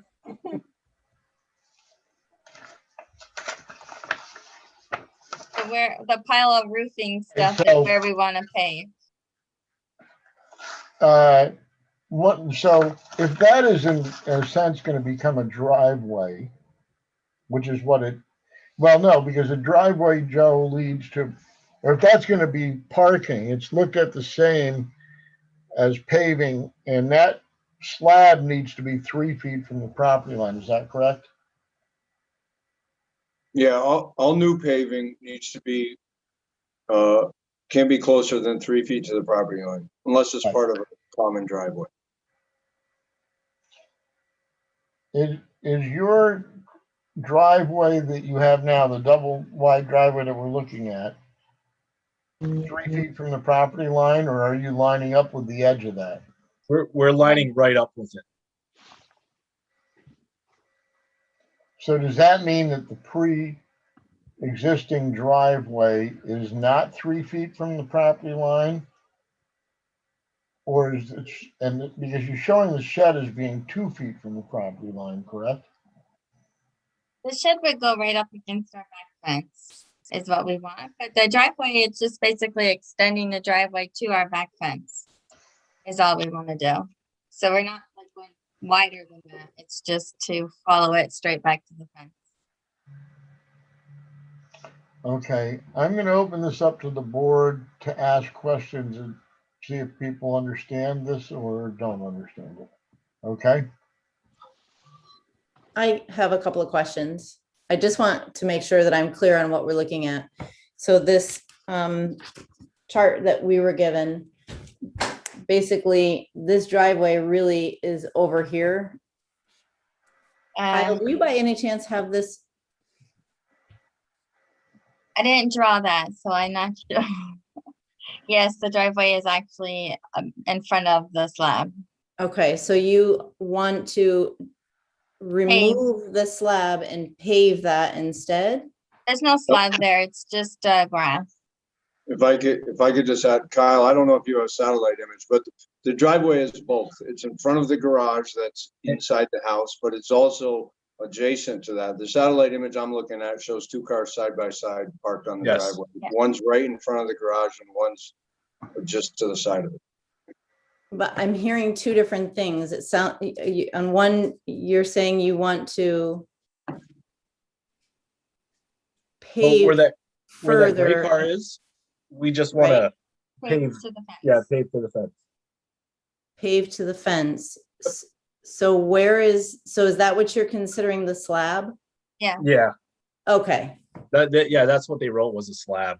We were originally thinking concrete, but we changed it to paving. gotcha. I missed By that the road. part. And then your shed is going to be right where your fence is. Right behind it, yeah. And the shed has a regular man door. It's not a garage door. It does have an overhead door. Okay. So you're not really looking for a shed, or are you looking for like one of those Amish garages? Yeah. It's an Amish carriage shed. Okay.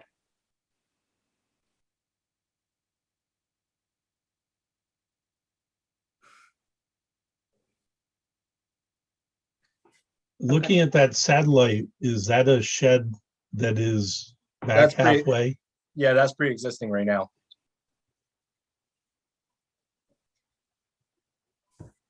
You're taking that shed out.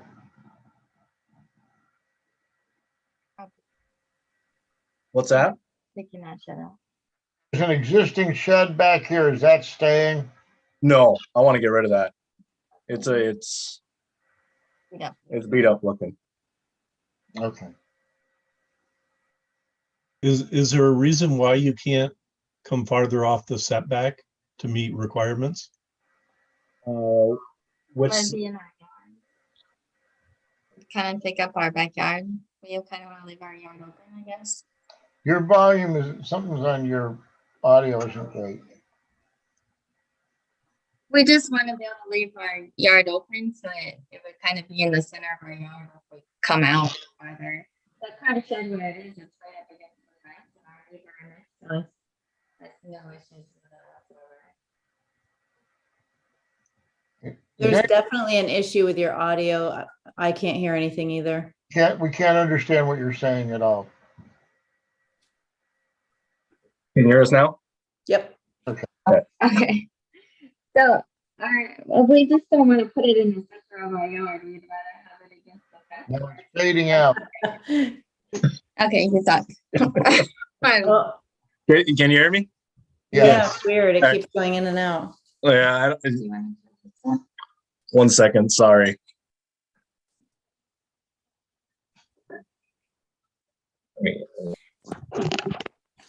Is this better?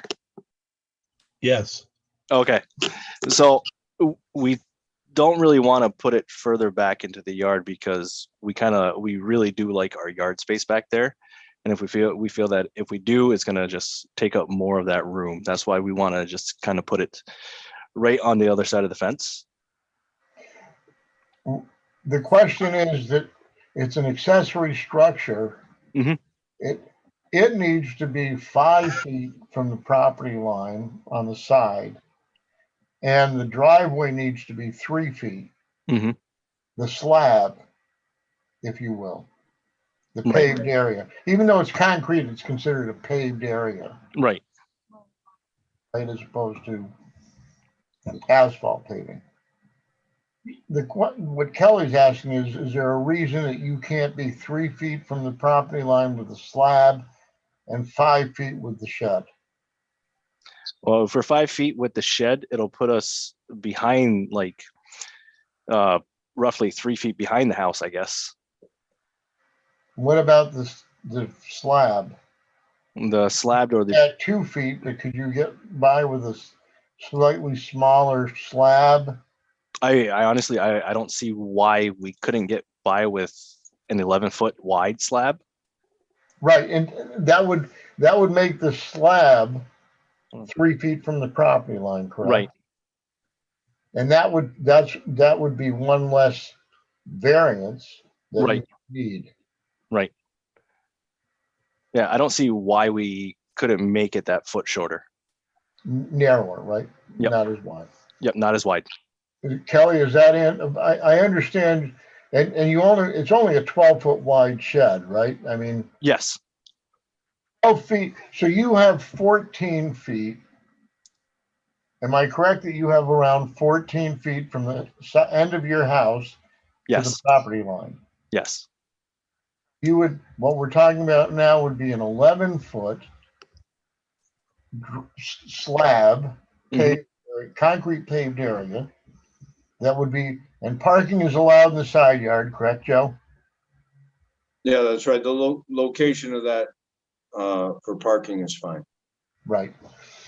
And so then the question becomes whether or not a 12-foot shed, but you would want, and you can't get away with a 10-foot shed, right? That's just too small. Yeah, it's too small. Okay. So what you're asking for, I'm just trying to clarify all this, and then I can open it up again. Yeah, no problem. You're asking if the slab is only 11 feet wide, that would, or more importantly, if the slab would start 3 feet from the property line, and what you're saying is 11 feet, and we're assuming that that's correct. Mhm. Okay. Then the question is then there's no variance required for that, correct, Joe? Right. That's right. Okay. And then the second part would be that you want to put an accessory shed, not a garage, not to park a car in, correct? Right. Right. That is 12 feet wide, but you need to have totally in the rear yard, and you want it to only be 2 feet from the side yard, but well more than you need from the rear yard property line, which is still only 5 feet, so you're way forward. Right. I'm just clarifying that for the board. Okay. So any further questions concerning that? How long is the shed? 20 feet. How long? I'm sorry. 20. Is it 12 by 20?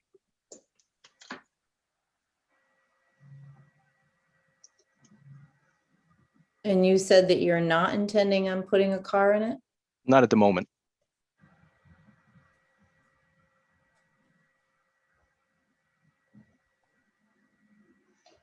You'd be pretty hard pressed to put a car in a 12 Yeah, foot. oh yeah. You couldn't open the doors really. No. Right, Scott, wouldn't you say? Actually, at 12-foot wide, you could. I don't know. It's pretty tight in the garage that we have now. Yeah, your garage is small. Okay. So yeah, no, it's just a lot of lawn equipment, a lot of bikes, mountain bikes and stuff like that. So it's really a storage shed. then? Yeah. Yeah. Okay. And But you're let saying me that the take- only way to get it further from your side yard is if you pulled it back further because the house is in the way? Is that? how it is? Yes. Okay. Yeah. It We would have would, to be an additional 3 feet? yeah, if we pulled it further back off the side, we would be a few feet behind the house, and then the rest of it wouldn't be. Okay. I'm going to tell you that seems to make sense to me. And no matter how far back they went before, then they wouldn't have access with this concrete pavement up to it to be able to roll stuff in and out as opposed to rolling it over a lawn, etc. Yeah. Yeah, it wouldn't line up. Right. Have you heard anything from your neighbors about their feelings about this? Yeah, I actually spoke to the North neighbor right to the left of the driveway, and he said, "Do whatever you want." He, a very To the easy left guy. of the driveway? Yeah. So if you're looking at the house, it's to the right. Okay. Yep. I'm just going to take a break for a second here and ask if there's anybody that wants to make a public comment. Can you tell me, Kyle or Lisa, if somebody's raising their hand or not? No hands. I'm closing the public hearing portion of this application. So now, board, any more questions about this? My only question, you're talking storage. Why can't you go a 10-foot wide by 24 feet long and move it away from the property line? Well, we looked at all the pricing for all that, and going 12 feet opposed to 10 feet isn't too much difference in price. So it's basically getting the most bang for the buck, I guess. Okay. Do you have any more questions? If not, I'd like to do the seeker.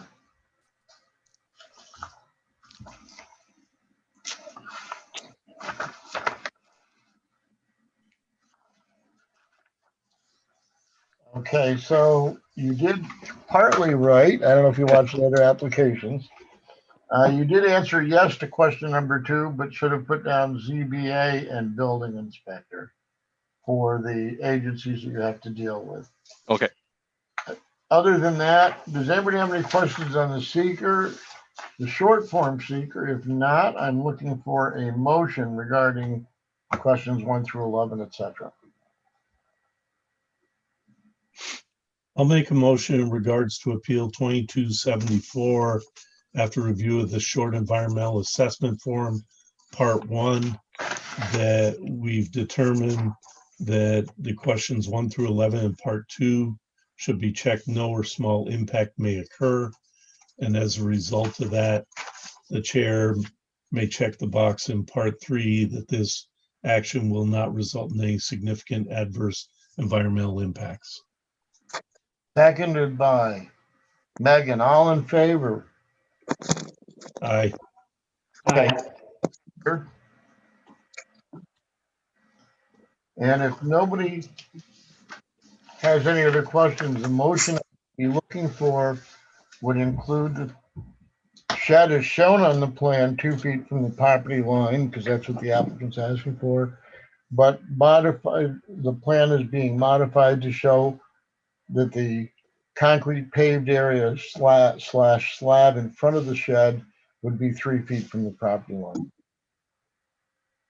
Well, I have a quick question before we Yeah. go through this. I am struggling with the size of this shed. Okay.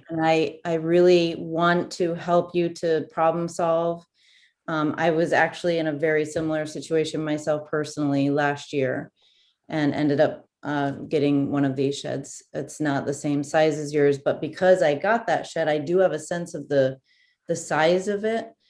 And being that you're right on the edge of your property line, I do recognize that your current neighbor says it's okay, but he may sell or, just having to think, about property lines in the future and throughout the city.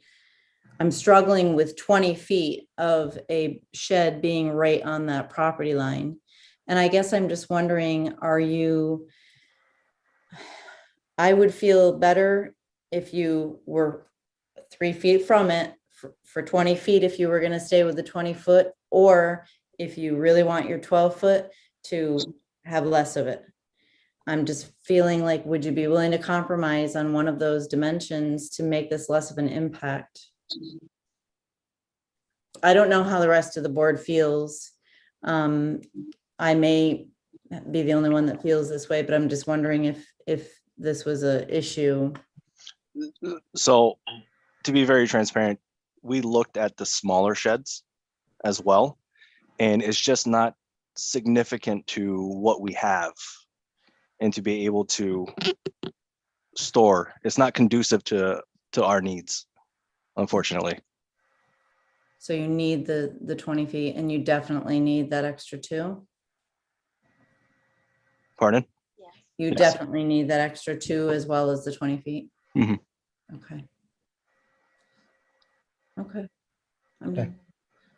I'm looking for a motion for a 12 by 20 shed located 2 feet from the property line and a slab in front that is approximately 11 feet wide, but most importantly is 3 feet from the property line.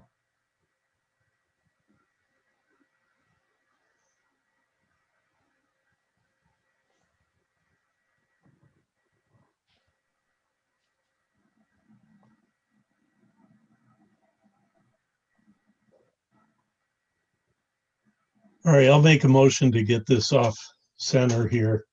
A motion in regards to 2274 at 11 Nichols Ave to approve a 20 by 12 shed that is 2 feet off the property line on the side yard setback.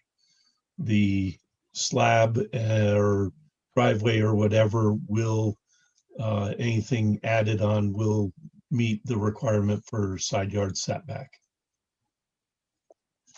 Seconded by.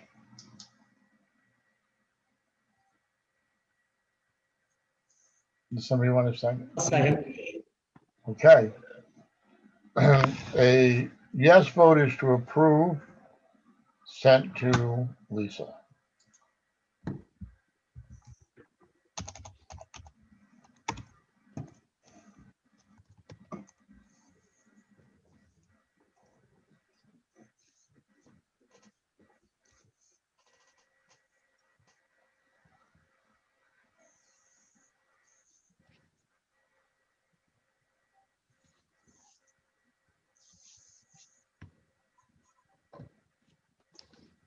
Ron, yes. Yes. Scott, no. No, PJ, yes. Yes. Kelly, no. No. Megan, yes. Yes. Okay, so it was a vote of 3 to 2. You need 3 positive votes to pass a motion, which we did pass. You need to get a building permit. Your driveway cannot be closer than 3 feet or your paved area to the property line, and you're allowed 2 feet for the 20 by 12 area, but you have to wait a second. I'm going to go through and ask everybody, starting with Scott, why they voted the way they did. I think I made myself somewhat clear. I just think it's too much of an encroachment on the side yard and that there would be alternatives that could get them the same square footage and be a lot farther from the side yard. I mean, I did the numbers a a 10 by 24 shed is the same square footage as a 12 by 20. And if you're parking, lawn equipment, bikes, four-wheelers, whatever, they'll go in either one of those. Kelly? I think I already kind of said it. I hate to be a, party pooper, and I totally get why you want to do what you're doing. It's just, I just recently moved the same size shed that you're talking about on another person's property as well. So I know the size of the building you're talking about. It's quite large, and I'm sorry, it's just a little over my comfort zone, but you passed, so enjoy it. PJ? Sure. I know it's close to the property line. Looking at the neighborhood there seems to be, a lot of tight situations over there. It is, a couple feet more than probably preferential, but to me didn't seem like a major impact for the area. Hey, Megan? Yeah, coming down on the paved area helped. I honestly also feel that it might be a little big, but your neighbor's okay with it. You came down on pavement, and you really don't have a whole lot of storage in that neighborhood. So, and you're taking down an ugly shed that's in your backyard, according to you. So, Right. Yeah. Improvement. It's horrible. I voted yes, and I went back and forth, frankly, about it. I was mostly trying to clarify what we were talking about, so I tried not to have too much of an opinion out there. But it is big, and I agree that you could probably do a 10 by 24. But I thought about that, and I realized you'd still need a variance, not as much of a variance, and it would have been a lesser variance. But I also didn't like the idea of longer and longer by the property line. I suppose we could have said 9 by 24 or 9 by 30, and you would have had no variance needed. But even at a 10-foot wide shed, you still would have needed a variance. And I thought about that a little bit.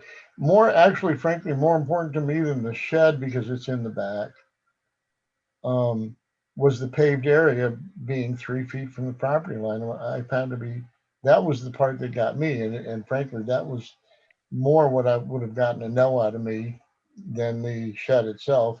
And I fully understand the other members' concerns and stuff. In the end, we don't always agree. That's why we ask these questions, so we can learn why we all do different stuff. But you're all set. You need to get a building permit go to the building inspector's office. And if you're building it yourself, that's one thing. If you're not, you need your contractor to make sure he's registered and so on. Okay. Already applied for them all. What's that? I already applied for them all. Yeah. Thank you very much. You're all set. Thank you. Enjoy your night.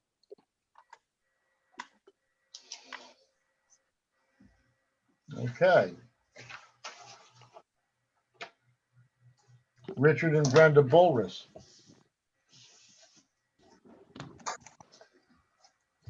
Good evening, wherever you. Hi there. Wow, you got on right away. That's good. How are you today? You guys are muted. You need to either push Alt A or the space bar or something so that the little muted microphone goes away. There you go. Can you hear us now? Yes, absolutely. Okay. That's a miracle. And Brenda? Yes. Hi. Okay, so Brenda, you and Richard are at 3 Flagler Drive, and you want to build an 8 by 14 shed, and this is a variance for a third accessory structure. It's not, there are no setback issues. Is that correct, Joe? No, there are no setback issues. Right. It's strictly, or coverage issues, it's strictly number of accessory structures? That's correct. Okay. Yeah, there's no coverage issues either. Right. Okay. So, how long have you lived there? About 5 years. 2016. Okay. 15. So when you purchased this property, just so I understand, was the pergola and the existing shed and the gazebo all there? Yes, Everything was there. Right, you haven't added anything to the property. that's No. correct. And now I'm gonna go to Joe. Joe, we don't have any record of three. Would the gazebo have been considered a third? Are there three structures there now, all accessory structures? Are you talking to us or to Joe? Joe, A gazebo would have been considered an accessory structure. what's that? I said a gazebo would have been considered an accessory. Would have been, right? Yeah. So there, right now, there are three. And they're gonna take one down. I just want to clarify what's happening here. There are three structures now, an existing shed, a proposed, I'm sorry, a pergola, an existing shed, and a gazebo. And you're gonna take the pergola down. Ron, there are two pergolas back there, and we're taking both of them down. See, there's a deck that's attached to the house. Right, And one pergola is attached, it's part of the deck, and the gazebo goes off and is hooked to the deck. And That's then it. there's a little pergola over on the side that's totally separate. am I? That- Okay, hold. Now, that's the gazebo. That's the pergola. That's a pergola. And then that's a shed. Yes, Why is that on the opposite? Oh. why is it- Is that correct, Joe? I believe that's correct, yeah. And you're taking two pergolas down? we're taking part of the deck and two pergolas down because the deck is decaying, even though I don't know when he erected it, but the boards are decaying and it's too costly to replace them. So we are taking, it's about a third of the deck is coming down with the two pergolas. Do we have to do anything to take down the rotted boards too, or? We're not even, on the diagram we have, we don't even see two pergolas, we see one, right? Because one is, maybe because one is attached to the Deck. and see, I can't figure it out on, do you have the little sketch that we did? Yes, Okay, on the right-hand side is that little pergola that's gonna come down, right, we're talking about. Then that little thing that juts out from the deck is where the other pergola is. right, It's a part of the deck. right. Okay. That's coming down, but that's not, Joe, is that not considered an accessory structure? I don't think I'd consider that accessory structure if it was on the deck. Right, okay. I'm just trying to clarify. Why is the gazebo considered an accessory structure if it's attached to the deck? I would consider that different than a pergola that's on the deck. I believe that the gazebo is a standalone structure that may have a walkway from the deck to it. Right. But that is right now, Joe, what you consider is that there are three existing accessory structures, the gazebo, the pergola not on the deck, and a existing shed. That's right. And they're going to take one accessory structure away, which is a pre-existing condition from when they bought the house. We don't know if there was ever, how long it's been there or whether it was before zoning or not, do we, Joe? I don't. I mean, I can go check the card, but I'd be Right, relatively. but I certain mean, that they no bought it 5 years ago, and I guess that you would say, geez, I bought this piece of property up on Flagler, for God's sake, and I'm assuming that everything was done right, right? I mean, I'm not being sarcastic about this. In other words, you think that people didn't just stick up a bunch of sheds on Flagler, Flagler, or whatever. So, but as for our purposes tonight, there are three accessory structures, one of which is going to be removed, and they're back because they want to build a new one to getting a variance for three structures, even though they have that deficiency, it's a different one now. That's correct. All right, now I'm going to open it to the board. I just want to get that clarified and see what questions there are. Yeah, I have a question. Is there a reason you aren't just adding on to the existing shed? Because if you did, there'd be no need for a variance. The existing shed is, the sides are decaying on it. The roof line, It's like a hip roof, barn type roof. and it's, the both sides are decaying, and we're going to have to do something about it. Either, I don't know what, at this point, we're gonna have to consult the contractor about it. There's a tree on one, a big tree on one side that's very close to it. And then on the other side, if you were to add on, you would be to the property line in the back and on the right. You would be too close to the property lines. And it would need a new roof change. Yes.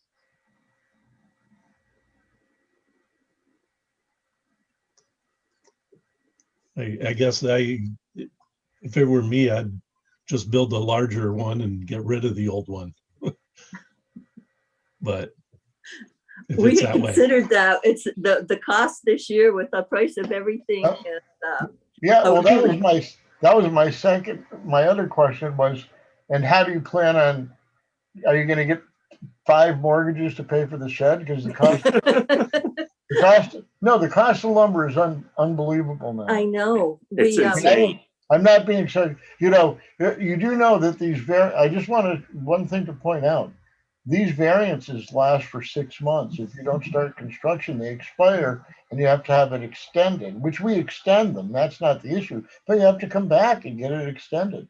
So I want to talk about, we don't often do this, but if we end up granting a variance, I want to talk about how long it's good for in light of the fact that building materials are so expensive now. I'm just bringing that up. Because let's say that they stay, lumber's about 3 times what it should be, okay, right now. Yes, it is. The following year, we can't, and then you can't get to somebody, and then by the time you do, it's next spring, this is expired. I'm just bringing that up also. And I know this, I went to Lowe's the other day and I bought a 2x4 that I used to pay, and I did this for construction, $3 for, and it was $8. For one 2x4. Wow. Let's understand. I mean, I'm not trying to scare you, but I'm just telling you this.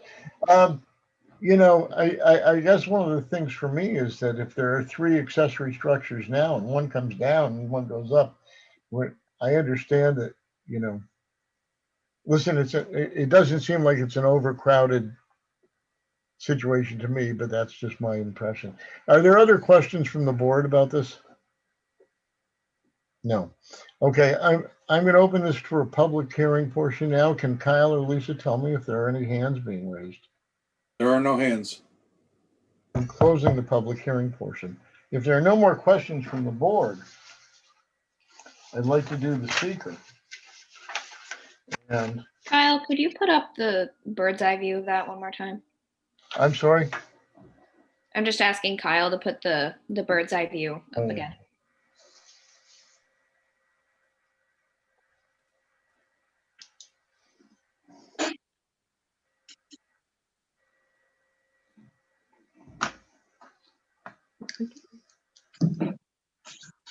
Okay, so that's the side.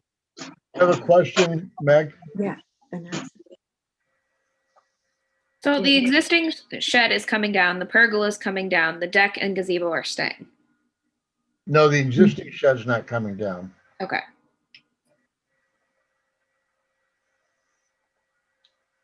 There's a pergola that doesn't count that's coming down. There's a pergola that does count that's coming down. no, you can come down and it doesn't count. And there's a new shed going up.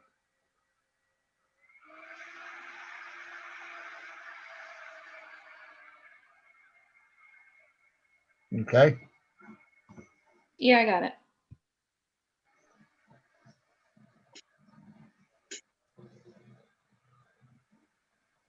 Okay, you're all set? Okay.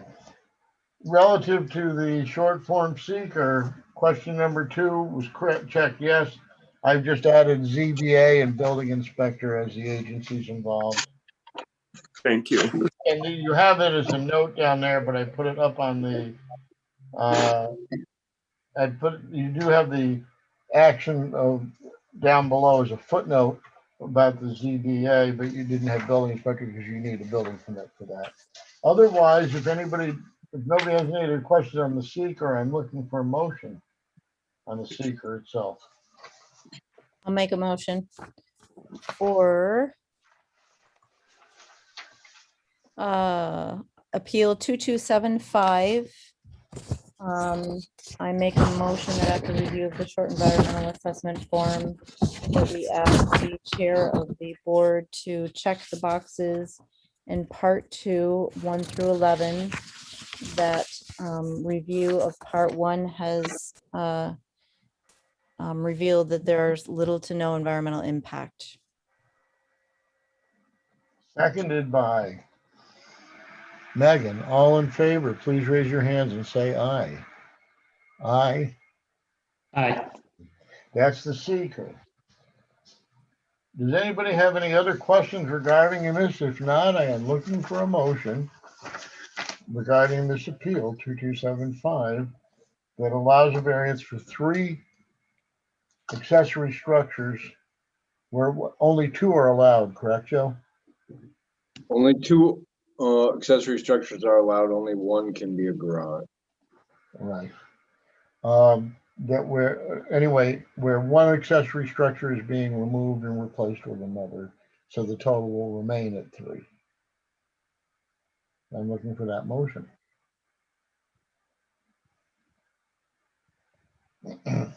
Make a motion for appeal 2275. The motion is for approval of the Class B area variance request to install a storage shed in the rear yard exceeding the number of allowable accessory structures on that lot. And it should be noted that 2 current structures are being removed and 1 is being added. Second by Megan. A yes vote is to approve.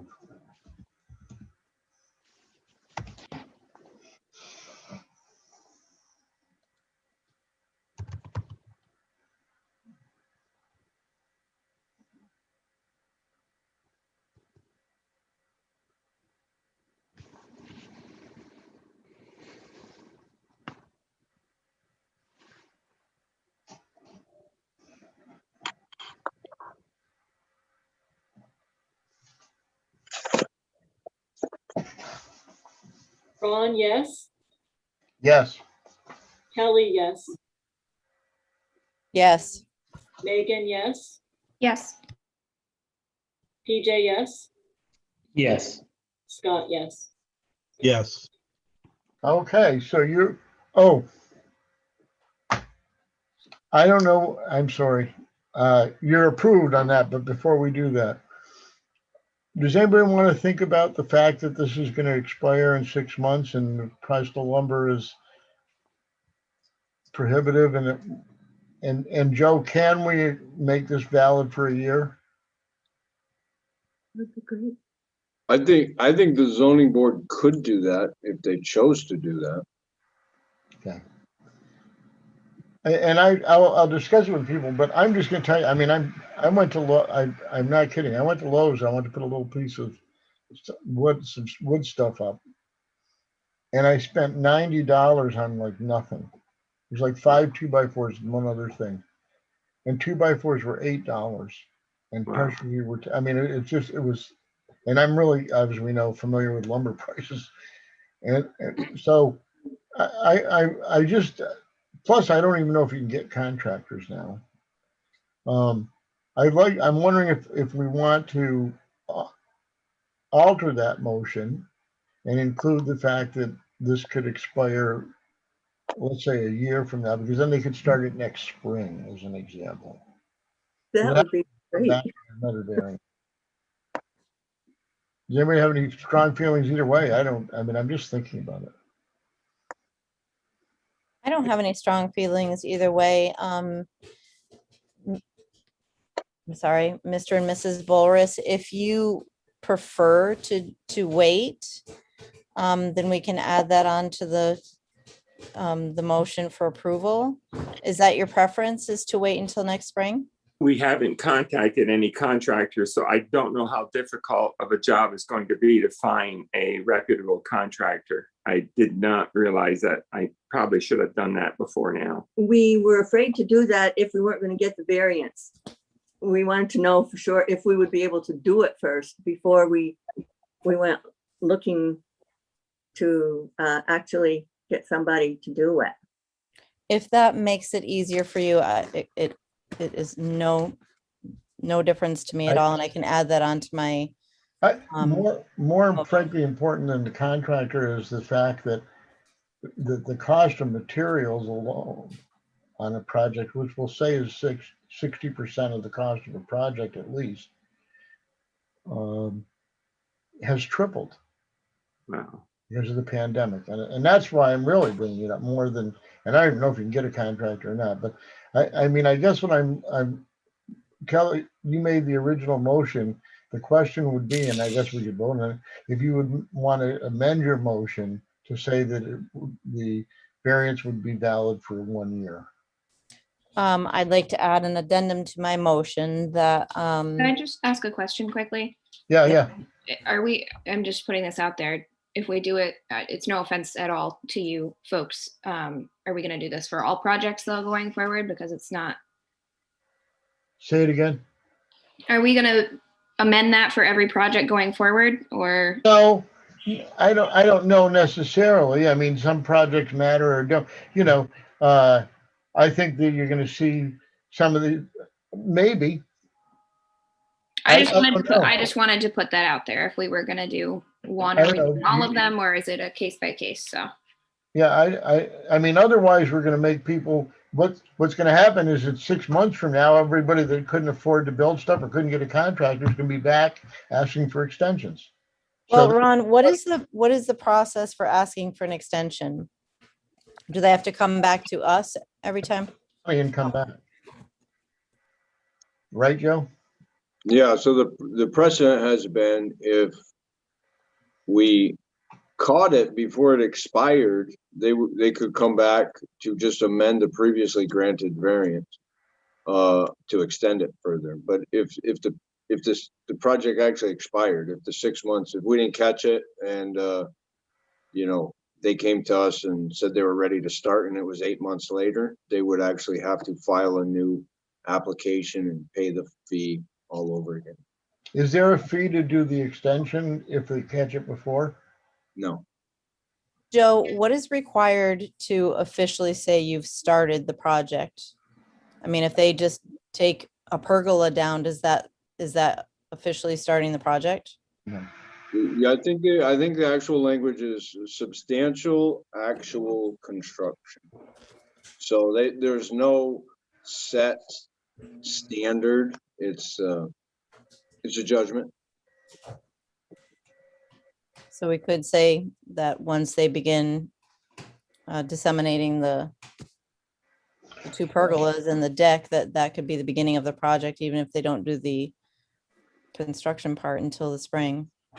Well, that's the problem, because actually the question sometimes is people would say, oh, I've got, and especially on big projects, not so much a storage shed, but let's say Vilas Home or something.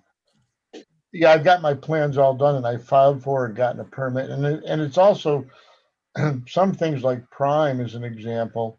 One of the reasons Prime's going to come back and see us next month is because they're concerned because they're going to be delayed more than 6 months and they want an extension for a longer period of time. And some of that and things get, that timeline doesn't start if there's litigation going on. There's all kinds of other stuff. I mean, I don't care. We don't necessarily have to. I'm just bringing it up. You've been approved already. That's not the issue. But one way to look at it is that this is May of 2021.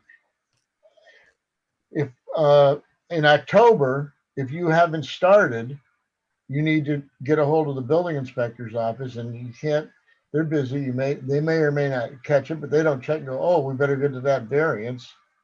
Right? Some people get variances and never do anything. So what I'm gonna, yeah. I will tell you when there's discussion about extending this. What's that? There's discussion about extending this 6-month window in the adoption of a new master plan and changing some of the zoning stuff. That discussion is part of it. This 6-month window seems to be kind of short. Right. Well, so it's always been there. That's what we've always lived with, but right, but we don't like it particularly, right? Right. I'm gonna go with Megan on this one. I'm just bringing it up because it could be an issue. And this isn't some big mega corporation getting ready to build apartments or. Believe me, it isn't. No, I mean, I'm not being sarcastic. No, we're being serious too. Give you some hassle. But they can come back in October. The other thing, addressing Megan's comment about going forward, the applicants here appear to be unprepared to pull the trigger immediately, whereas say the one on Autumn Drive, he's already in process. And a lot of them come all ready to go. You know, the fence, oh yeah, he wants to start tomorrow morning. Right. Or it's already built. No. There's those too. Correct, Scott. It's a case by case issue. Yeah. So I guess I'm going to tell you that I'm only suggesting it because I think it's personally think it's the right thing to do to make it easier for them, and makes for a friendly city experience with them. But they can also just come back in October and ask for the extension. It doesn't cost anything if they don't forget, So it's up to you, Kelly. Then I'm going to add the addendum. I'm doing it. I'm pulling it. It's getting late. I'll second that addition. Thank you. Okay, you're amending it to say that it's going to be for a year, and Scott, you're seconding. Yes. And we don't have to do to Lisa. I'm going to do this by a show of hands. All in favor, say aye. Aye. Aye. So what we've done here effectively is that you have until May 17th of 2022 to start this. Thank you, everybody. And I'd like. I'm not saying you have to, but you don't have to come back in October, and that way you can wait on the prices of the loan. You're not going to be feeling pressure because the thing's going to run out, and you got to pay too much for a 2x4. Okay. The other aspect of this is maybe you'll decide to tear down that other shed and just make one larger one and make some of us happier.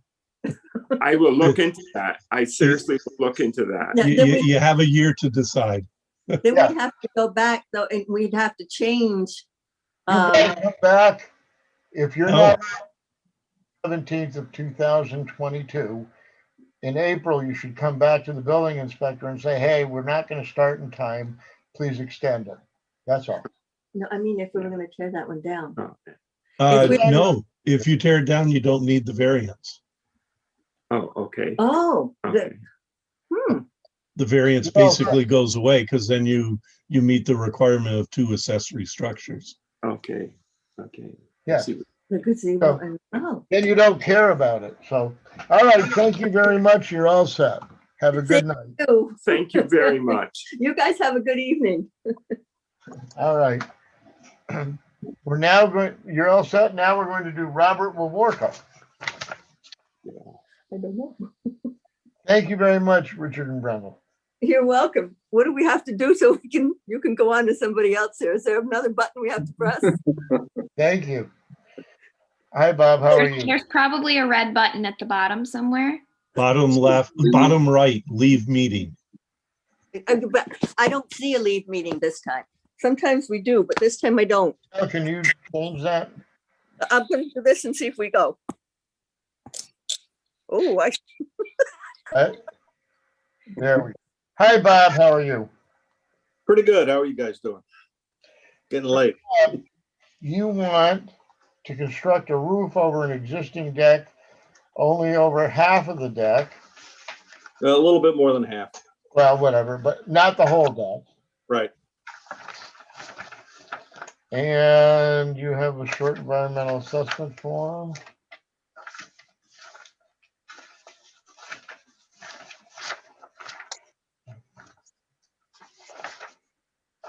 You know, by the way, the questions aren't here for some reason. These are the question page. I don't, unless I'm, you know what I mean? Like I have the front page and that's it, just so you know.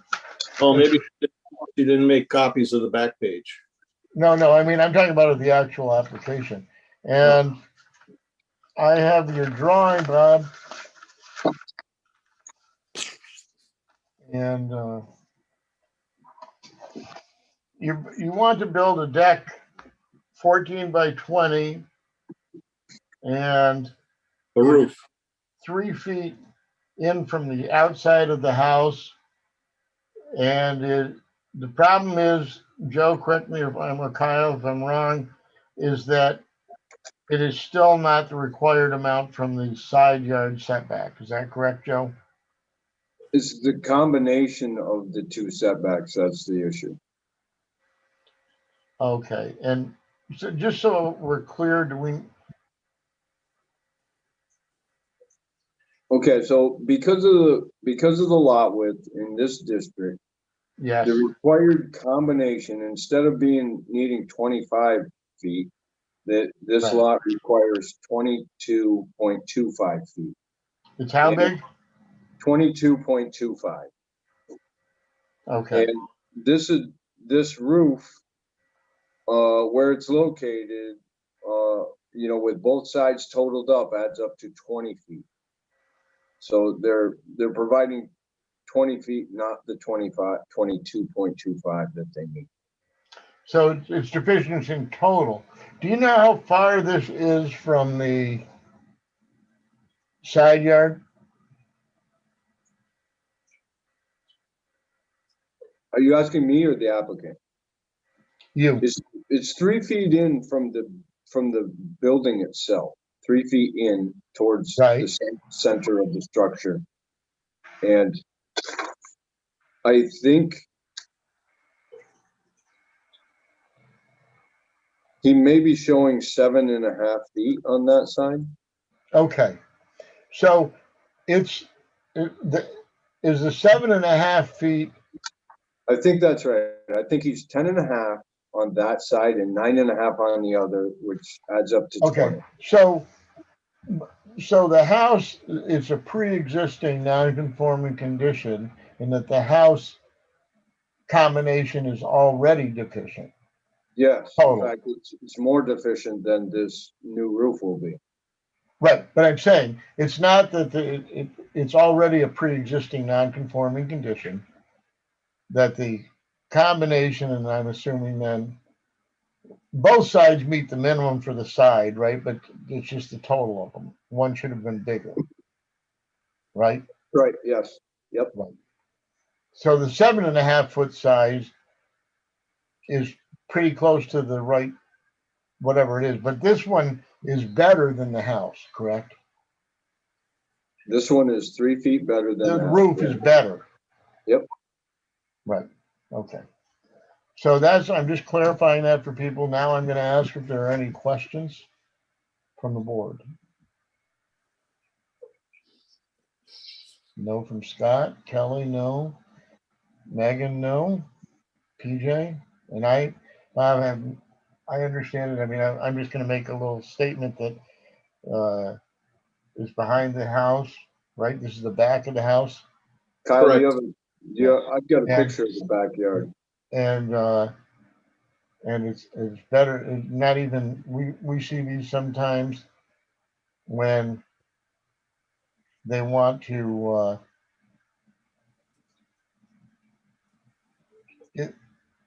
is the deck itself, is the deck itself even with the end of the house? No, the deck comes in 3 feet. Oh, the deck itself is in 3 feet also. Right. Right, okay. So I don't have any questions about myself. I'm gonna open this to the public right now. Kyle or Lisa, are there any hands being raised? There are no hands. And also I do have the short form scanned if you want to go over it that way. Said, yeah, I said there's no hands. okay, I'm gonna close the public hearing portion.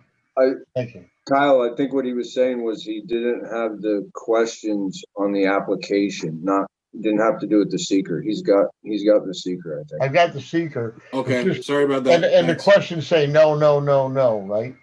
So that's okay. I'm just mentioning it wasn't in mine. Okay. If there are no more questions, I'd like to do the seeker.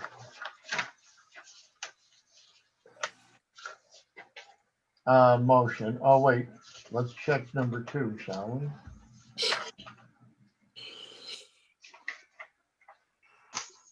Number 2, you have no, Bob, and it is yes, and it's ZBA and building inspector that you need to do, but on the seeker. As you may have heard, if you watched any of the other proceedings. Yep. Have been admonished besides. I'm looking for a motion regarding the seeker. I'll make a motion in regards to Appeal 2278 after review of Part 1 of the short environmental assessment form that we check in Part 2 on questions 1 through 11 that no small impact may occur. And as a result of that, the chair check in Part 3 that the proposed action will not result in any significant adverse environmental impact. Seconded by Megan. All in favor, please raise your hand and say aye. Aye. Aye. That's Aye. the seeker. Thank you. If there are no further questions, I'm looking for a motion regarding this appeal number 2278 to allow the proposed partial deck roof to extend to create a deficient total setback. I'll make a motion in regards to Appeal 2278 Class B area variance for Robert Wyworka at 64 Tremblay Ave to approve a covering of a back deck as shown on the plans in the package that violates the combined side yard setbacks, but is 3 feet less than the existing current setback of the house, which was pre-existing. Okay, seconded by I'll second it. Megan. Kelly, did you second too? Yeah, that's okay. Kelly then this time. Okay, a yes vote to Lisa is to approve.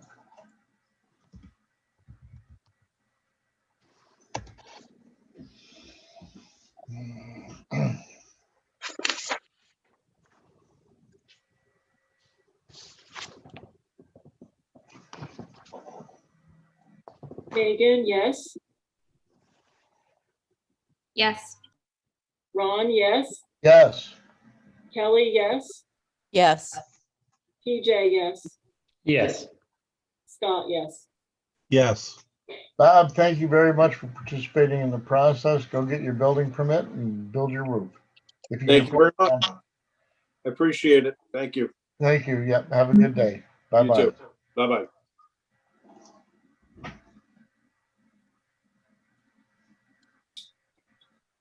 All right.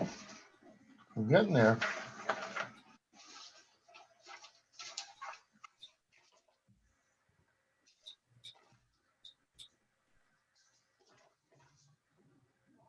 Does anybody want to take a break or are you okay to keep going? You okay? Good. I got my popcorn and my drink. I'm ready. All right. Perks of remote meetings. Let's do New Way Car Wash then, shall we?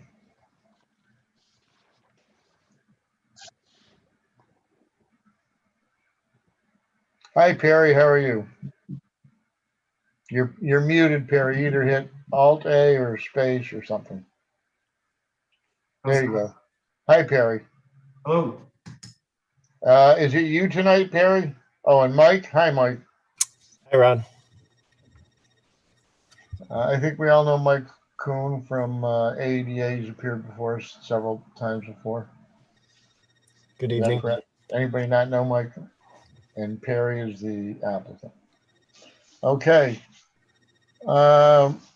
We have a bunch of stuff here for you guys.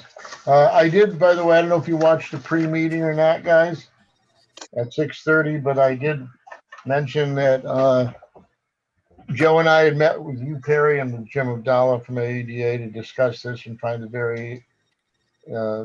various issues that are shown in the application and how it works. So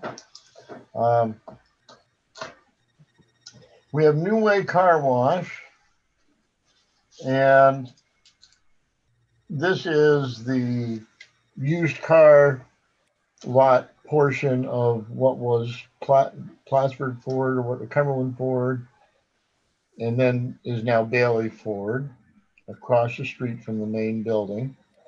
And you need area variances for a 4-foot side yard setback, and for commercial use within 200 feet of a residential, and a driveway width of 40 feet, and special use permits for the automobile car wash and a 10-foot fence, which is really buffering in a sense, and then rear and side yards.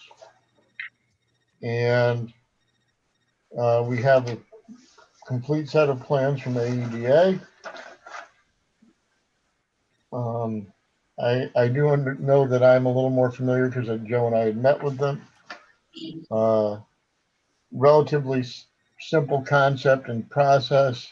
I'm just, again, clarifying for the board, Perry and Mike. And, you know, there's a zoning table and so on. The issue is that the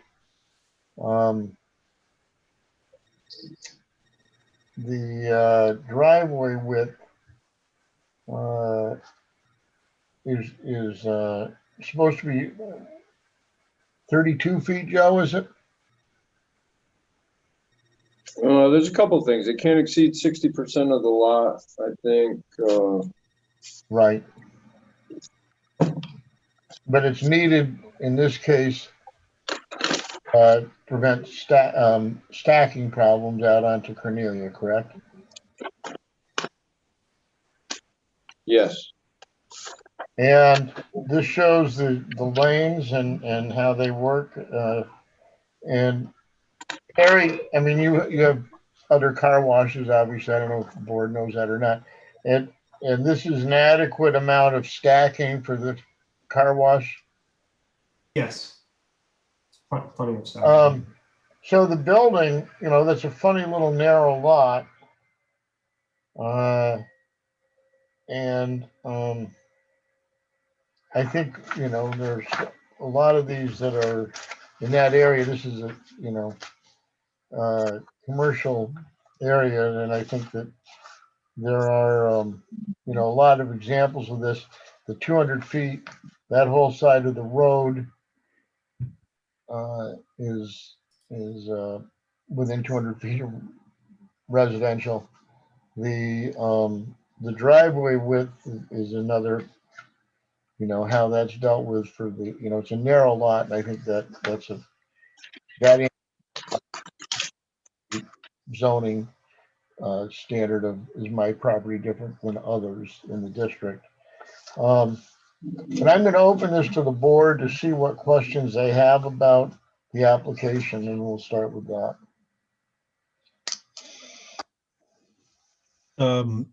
Are they aware of the note back from the county? I'm not sure if Mike is or not. I'm not. I didn't hear anything back from the county.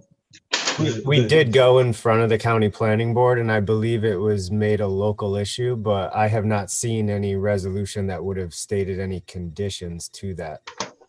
They did say it was a local issue, see comments, and they did a whole couple of paragraphs on it, specifically, the biggest thing is that they didn't feel it was appropriate that you could turn left coming out of there. Because then you would back up into the car wash coming out. Well, that's sort of a peculiar comment since every single commercial driveway up and down Route 3 can turn left out of their driveways. Well, in theory, except for Burger King, but they turn left anyways. But Right. the idea behind it is when you come out of that car wash, you can't be stacked up waiting for traffic because You the get car wash across is, two lanes.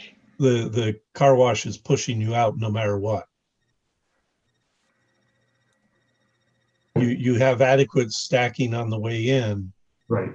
but basically what they're saying is on the way out, they can't be sitting there for 5 minutes. So that's why we'd like to have two exit lanes, one for turning left and one for turning right in case there is. The majority of the traffic I think we're going to capture is going to be headed into the city, going to be headed east, and they will continue east. But there may be somebody that turns in headed west and wants to continue west. That's why we would like to have, you know, a lane that you can turn west and a lane that you can turn east.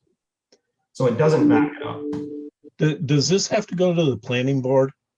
Yes. We'll be in front of them for sketch plan review next week and then the full detailed design after that. But Okay, so this is more their purview than ours. Absolutely, yeah. yeah, and I think one thing, you know, in looking at this, we've got 60 feet. One advantage of this strangely narrow yet deep lot is we're able to put the building, we're about 60 feet behind the sidewalk. That's enough for 3 stacked exiting vehicles, whether it's left-hand turn or right-hand turn. And a car wash use is sort of unique in that you can't get cars, you know, continuously trying to leave the property. They're going to be spaced out by the function of the car wash. So to think that we would have more than 3 vehicles stacked trying to turn left out of the property onto a road that has a left and right center median seems a little bit ultra conservative. I think though, we'll go back to what you said a little bit, Scott, and I'm going to tell you that, I don't know, I agree that the county said that. I think it is the purview of the planning board and that they're going to be the ones asking about traffic control and have jurisdiction there. And they would be the ones that we certainly couldn't impose it. And they're going to be the ones, once the final site plan is done, that are going to say, yes, put up a sign like at Kenny's or at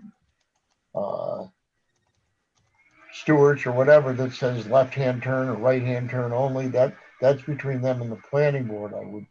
That's what you were sort of saying too, correct, Scott? Yes, and I guess forewarned, as you said, Mike, come prepared to tell them if they do ask you to say, okay, a car comes out X amount every X amount of minutes or 2 minutes, and that would be, Perry would know that, you know, how fast can they go through? How do they normally go through? And say, okay, so to stack up three cars there is going to take 6 minutes or 8 minutes, then, you know, it's less of an issue. Right. So, yeah, right. I would compare it in a way to something like Kentucky Fried Chicken, because haven't we all been on Route 3 when people are trying to get out one way or the other of Kentucky Fried Chicken, right? As an example, which doesn't have a right-hand turn only. But that again is, I would say you're correct, that's between the applicant and the planning board to figure out that and the traffic pattern and all that stuff. well, and the only difference really is that the car wash spits vehicles out, whereas a Kentucky Fried Chicken, people are just going to be waiting for their chicken. Yeah, although they're pounding them out pretty good now during the pandemic. People. Well, they are, but you know, if it gets backed up, it's not like there's a machine pushing the vehicles forward. Right. I think that's where they're coming from. Right. So I guess my question is, other than that, which I think is, again, as we said, is the jurisdiction of the planning board, are there questions from the board regarding the area variances? And Joe, maybe you can explain a little bit about the driveway. I think the setback itself is that the driveway was one that we sort of discovered during our meeting. I mean, I think the 4-foot side yard setback, that's again, isn't that the 0-12 thing, Joe? Exactly, it's 0-12, either it's to the lot line or it's 12 feet. And we've seen this often Skyway and a bunch of places where they could be right on the property line. So is 4 feet better than right on the property line? Probably. 12 is pretty hard on a lot this size. It's about half the lot, not quite, but and then the 200 feet from the residential for the commercial use. This is, again, I've said this before, this is what got me into zoning, is that I had to go have a commercial use within that for Kinney's on Boynton years and years ago. And this is something we see often where there are the uses, but especially up on Upper Cornelia Street. I mean, the back of all those properties adjoins residential districts. So it's not even a matter of, it has nothing to do, by the way, with the building. It's not whether or not the building itself is within 200 feet, it's the property line and they touch. So it's, and that's the issue here. The special use permit for the fence is actually to create a 10-foot fence to help buffer, I guess, right, Mike, for that where you butt to the commercial property. Correct, just to help with, any sort of lights or any noise. And that's a special use permit that is, because we're allowed to grant up to a 10-foot fence, and I certainly think it's appropriate, obviously, where commercial adjoins residential. And the special use permit for the fence and also for an automobile car wash requires it, correct, Joe? Yes, The use itself is allowed with a special permit. that's right. So I guess I'm asking the board for questions about this or concerns or things they don't understand. Let's start with that. I have several thoughts, some questions, some just statements. And I apologize ahead of time. I did not get the chance to go and look at this property before the meeting. And I'm sorry, I've been talking to Kyle by chat to see if we can pull something up. But I'm correct in understanding that you're talking about the property that's directly across from the existing car wash, like maybe kitty corner a little bit? No, across from the car dealership. Which is right next to the car wash. Correct. No, there's no car wash there now. Across the street there is, yes. Right across the street. Yeah, kitty corner. The kitty corner. Okay. I do use that particular car wash, so I'm aware of the noise of it, and that is a concern when you're talking about putting another car wash on the residential side. Ron, you just made the point of saying that the 10-foot fence would help to buffer that to some extent. I am correct in understanding this type of car wash is like the one that I'm referring to, where the cars are pulled through it as opposed to people driving in and spraying their own cars, right? That's correct. Okay. Is it possible, can I comment on the noise issue? Yes, please. Sure.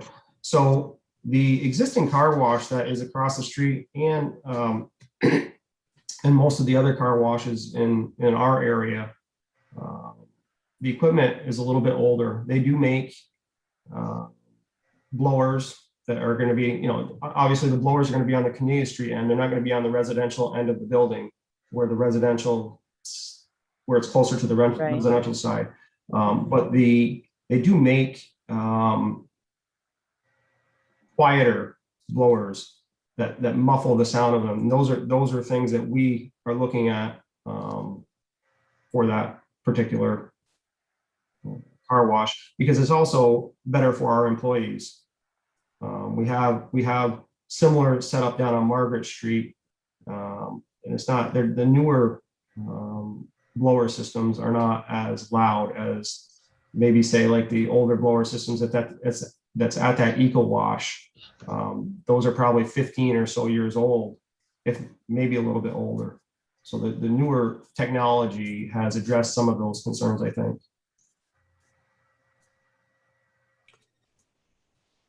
We're I also appreciate- not proposing on-site vacuums, which those are also a noise generator on the sites of car washes commonly.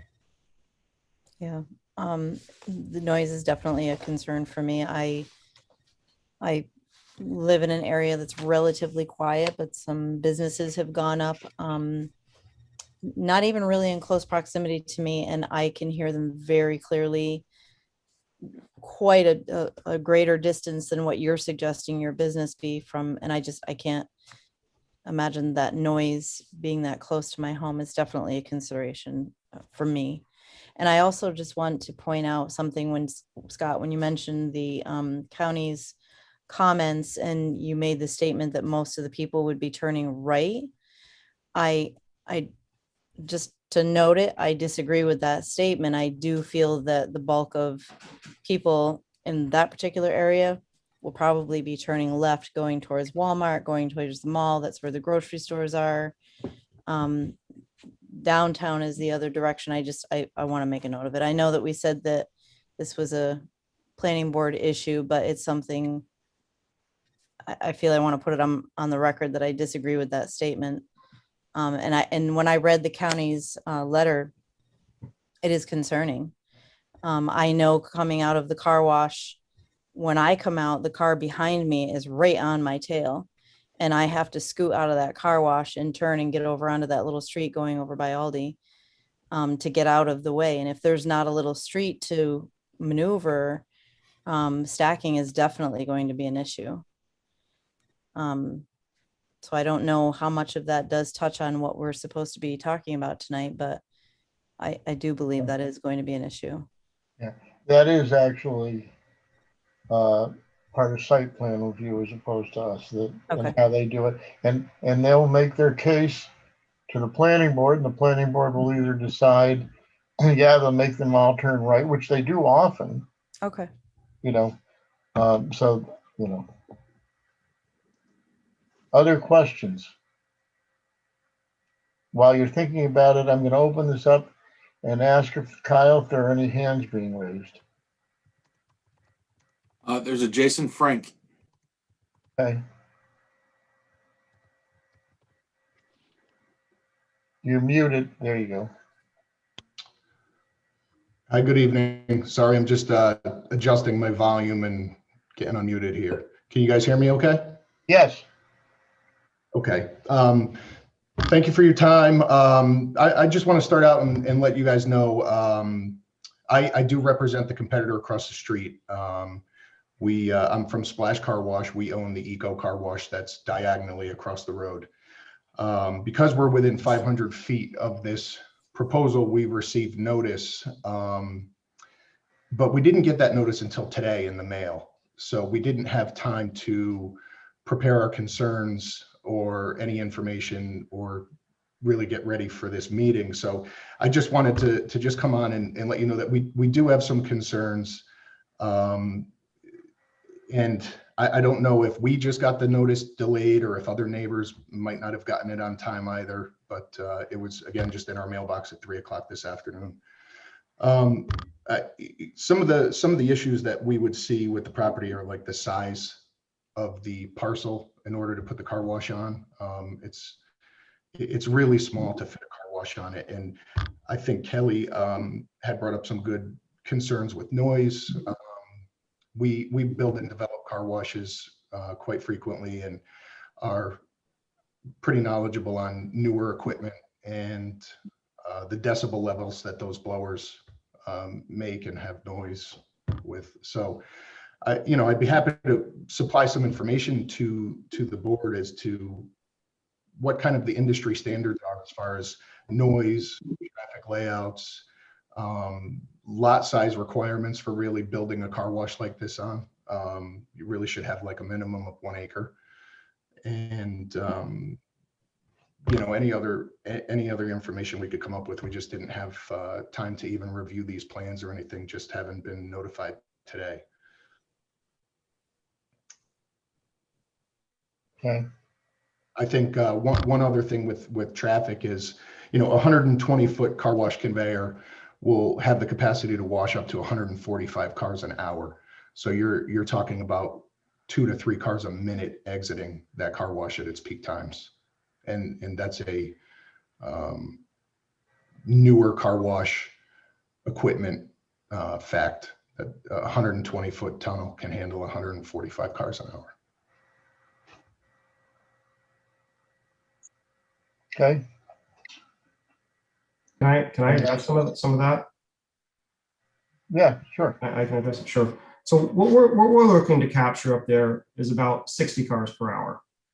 The car wash across the street, you know, doing my research and going up there. And by the way, I've been in the car wash business most of my life.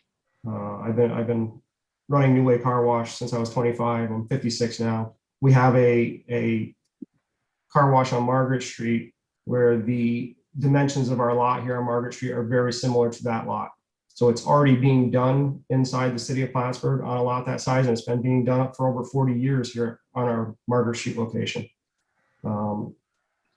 Again, we're looking to capture about 60 cars per hour, about a car a minute coming out the front door. Could it wash more? Perhaps. Across the street, they're putting out about a car every 30 seconds. That's not the process that we're going to be looking to do. We're looking to put out a car about every 45 seconds to a minute. And we have the ability to adjust that depending on traffic. We can either slow it down, we could speed it up, but we run about a car every minute down here at our Margaret Street location, and we're pretty happy with the product that we put out at that speed. Okay.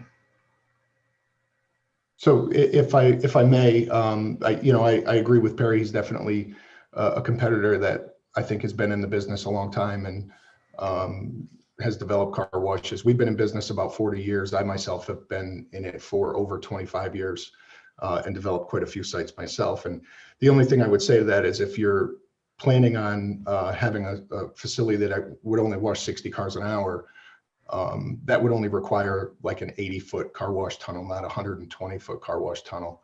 And adjusting the speed accordingly to, you can't decide how many people are going to show up and want to wash their car.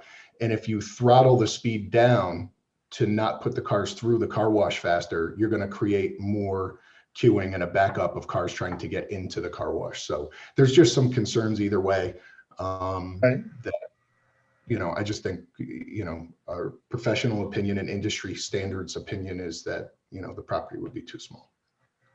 Okay. What I would remind you is that, Mike, you said you're going for sketch next week, just sketch? You're muted, Mike. Sorry, I muted myself so you wouldn't hear me clicking my keyboard. But yeah, so we'll be in front of the planning board for sketch. And just one general comment is the zoning ordinance in the city actually does have queuing requirements of 15 car spaces. I believe that the intent is 15 spaces per tunnel on site, which, a lot of municipalities don't even have that type of requirement. So the city's zoning ordinance kind of dictates what size lot you should have or the configuration you should have on your lot to provide those 15 queued entry cars, which we achieve on this site. If you look at some other existing car washes in the area, they don't have that 15 on the site. So in the comment of Mr. Buck's site is too small, I think the zoning ordinance speaks for itself and says otherwise. Okay. I'd All like right. to comment to that. Yeah. Sorry. I just, again, I'm going to say I have experience at the other car wash, and I can tell you There have been multiple times that I have gone to wash my car at that particular place. And it's lucky that they have that street right there, because there have been way more than 15 cars lined up to go into that car wash. And that street accommodates that line. There have been times when the line has been almost back to the red light, and people turn around and go away because there's no room.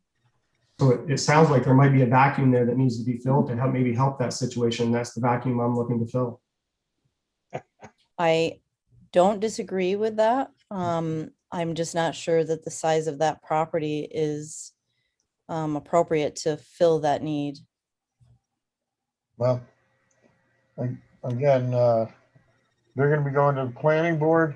We've got parts of this, the special use permits are a little different than the variances. And I think that we're looking at them at several different items here. I don't know. I don't know what people are comfortable doing or not doing this evening about this. And if do you want to wait and see if there are comments from the planning board? Do you want to? Have we heard anything from neighbors? What's that? Have we had any correspondence with the backdoor neighbors? Lisa, I don't believe we've gotten any notification from any of the neighbors. And if I could just comment on the notification process, we also mail one of those notification cards to my home address, all of them, and I got all of mine on Tuesday, I think, of last week. So I mean, I can't speak for what happens at the post office, but that's why we do that. Okay. Mr. Frank, where are you located?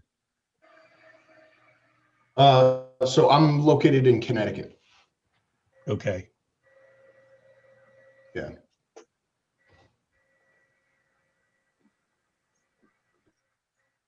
Well, I guess we do know that this is going to the planning board.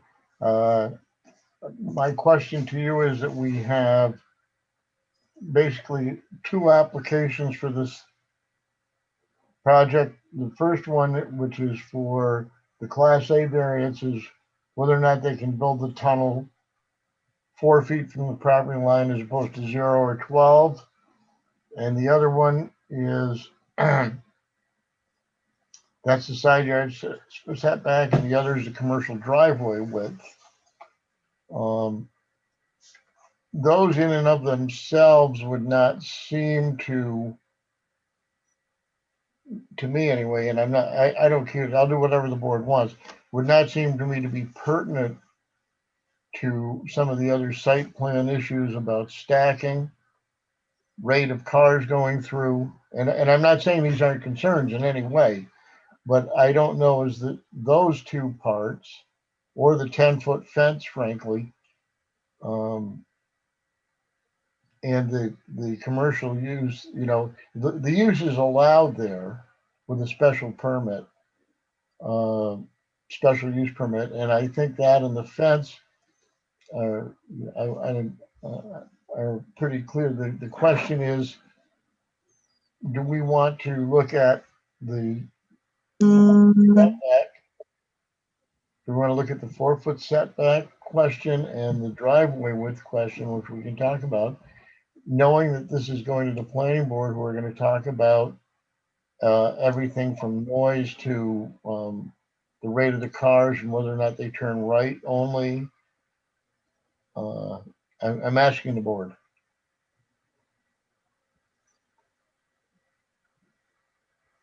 I tend to agree with you, Ron, that what we have in front of us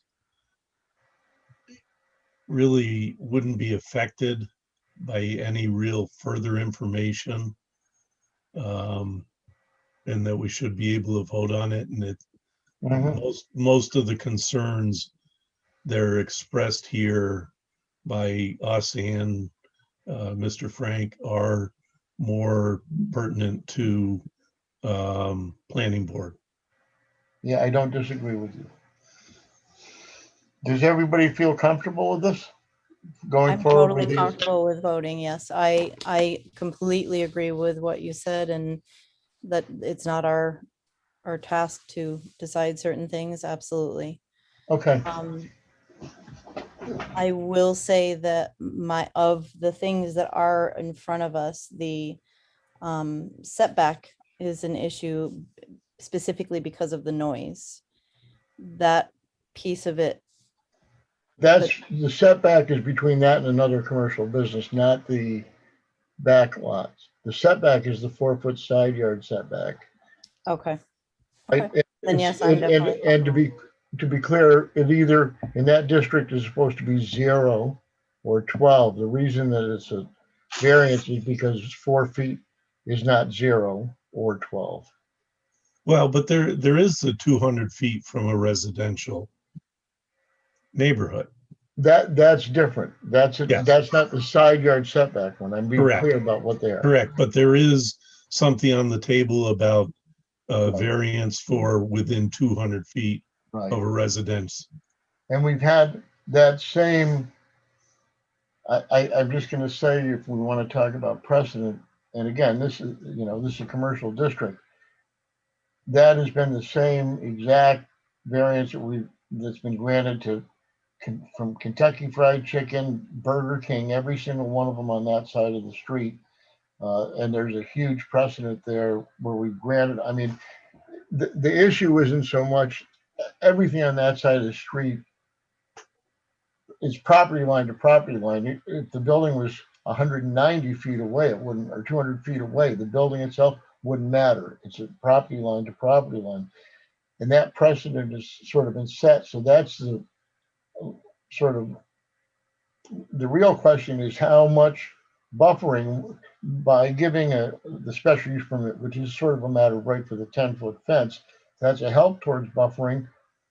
But once noise levels and all this stuff comes up at planning board, they can then decide, is that enough buffering? Do they want them to do something else? Is there, you know what I'm saying? Is how else do they control any of those issues?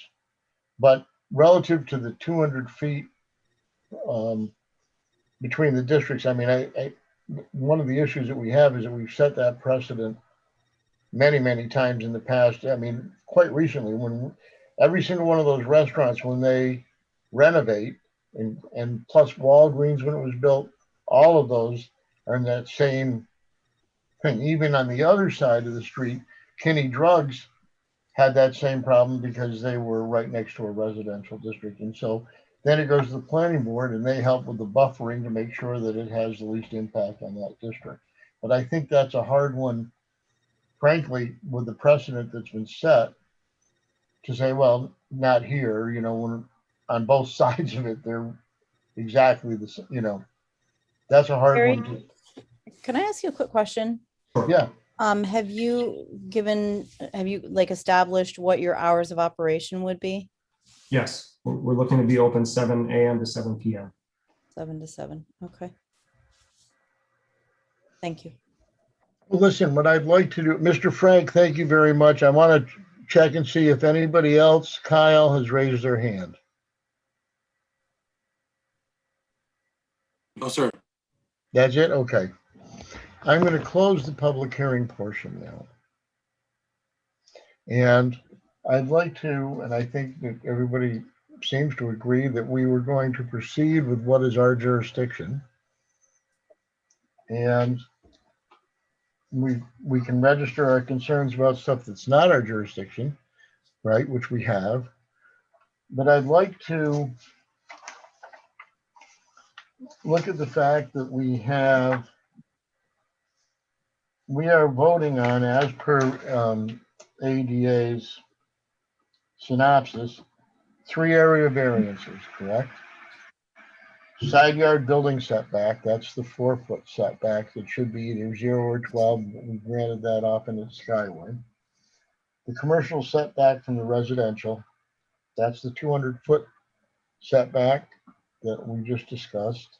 and commercial drive width, and I want to understand that one a little bit better, but I'm just finishing up the synopsis. Then, Joe, I want to understand that. And then we have two special use permit requests. One is the automobile car wash use, which is allowed with a permit, and I think there's ample. It's a commercial use that's allowed with the special permit, and the 10-foot fence, which is probably not only allowed with a special permit, just like we give them to everybody else in their rear yard. It's the same one that allows us to give people 8 and 10-foot fences in their rear yard between them and the neighbor. But it's probably preferable here because it helps with the buffering. So however we want to do this, and again, there's a short form seeker for the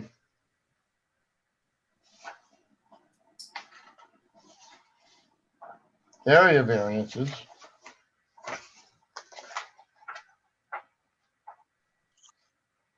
And should it have been a long form seeker for the special use permits, Mike, I believe? Not to my knowledge, but I could be wrong. What's that?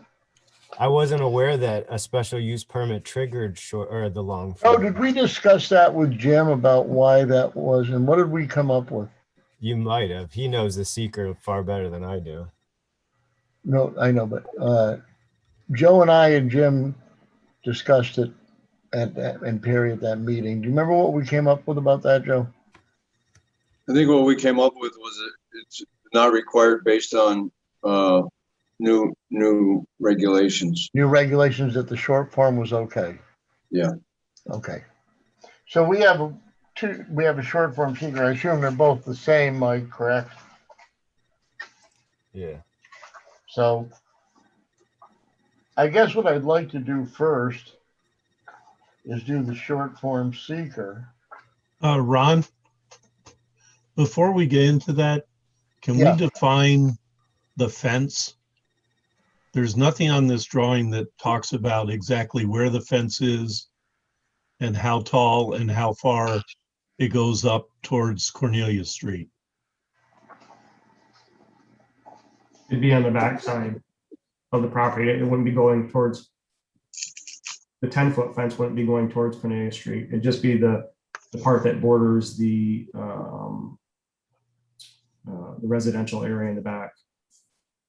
Okay, because the request says 10-foot fence in side dash rear yards. Okay, so I apologize, and I guess we were asking for a 10-foot fence on the side yard. It wouldn't go any further than the back of the building. Not down the side? Is there no fence on the side yard?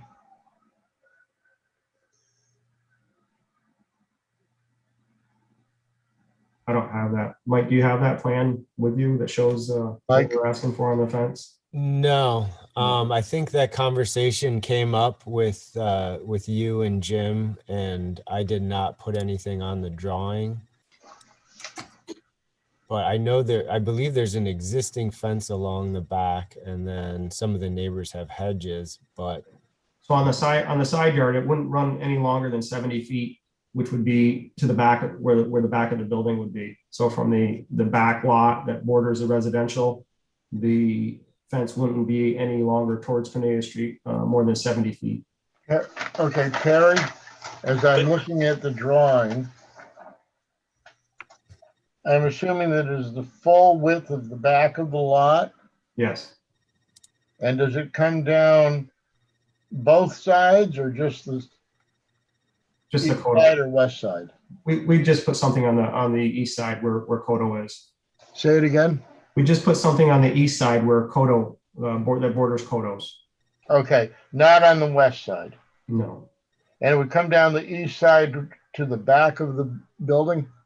Yes. And that fence doesn't necessarily have to be 10 feet high. That fence, we wouldn't need it more than 6 or 8 feet high. Yeah, but it would same, you don't have to build it that, but the special use permit would allow up to 10 feet. Okay.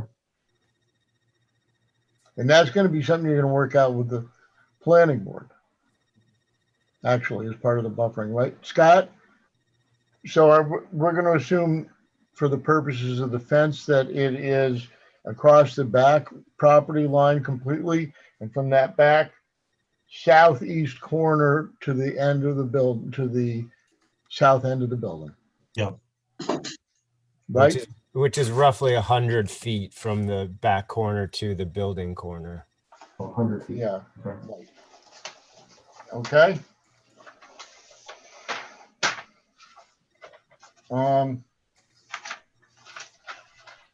What is the depth of this lot?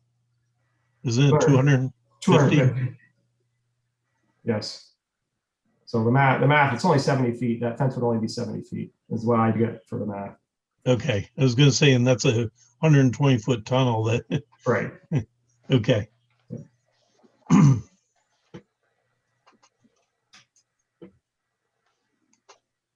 Oh, I was sorry. I was looking at it upside down. 66 looks like 99 upside down.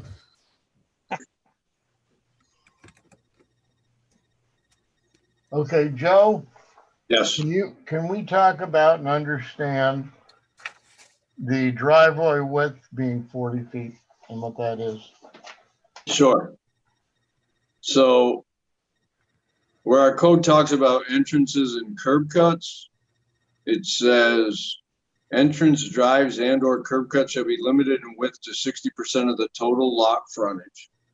Okay, so that's the first thing. And they're showing 40 feet, 2 inches, and 60% of this 66-foot wide lot is 39 feet, 39.6 feet. So this is over by how much? About a foot, less than a foot. Okay, but that's one part. The other part, the more important part, is the maximum width of any single drive shall be 30 feet. So, and they're showing 40.2, 40 feet, 2 inches. So you can have more than one driveway entrance into a property, but they're supposed to be separated by an island of at least 5 feet. Right, and I think when we talked about it in the meeting, the 5-foot island meant that you couldn't stack cars properly, correct? Yeah, that's right.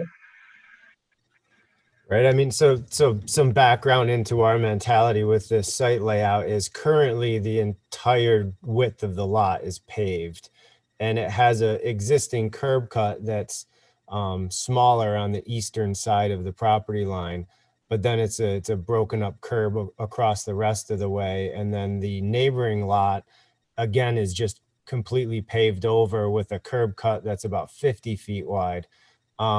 So we looked at it in terms of trying to keep the 3 11-foot lanes. So 3 11-foot lanes gave us a 33-foot wide driveway. And then, along that stretch of Route 3, there's sort of a sidewalk, but it's really just a continuation of pavement from one property to another.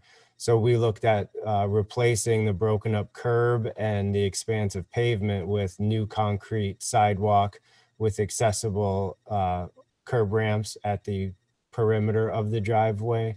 And per the DOT standards, when you're doing a curbed sidewalk like that adjacent to the road, you use a 1.5 to 1 taper. So that's why our 33-foot wide driveway flares out to the 40 feet 2 inches, as you see. And then, of course, with that, our 33-foot driveway, we've got green space on both sides of the driveway extending to the property lines on the adjacent parcels and behind the sidewalk. So we really viewed it as it's a reduction in what's currently out there, and it's adding green space, and it's an improved curb and sidewalk. So it seemed like it was the best of both worlds for Perry and for the neighbors and the pedestrians.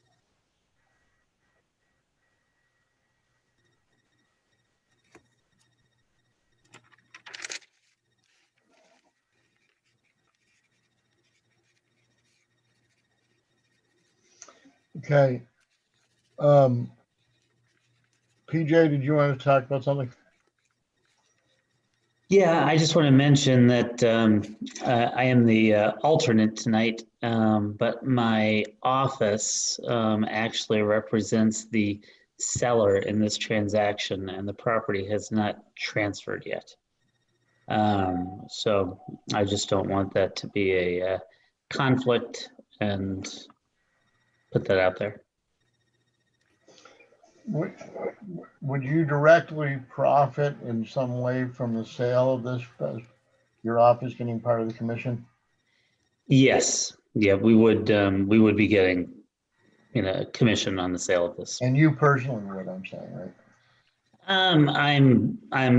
I have ownership Get a of the percentage business. of profits or something. Right. I'm going to tell you that it's my opinion, unfortunately, that it is a conflict. I'm glad you brought it up to me. And what that's going to mean is that there would be 4 people voting this evening. And you need 3 positive votes.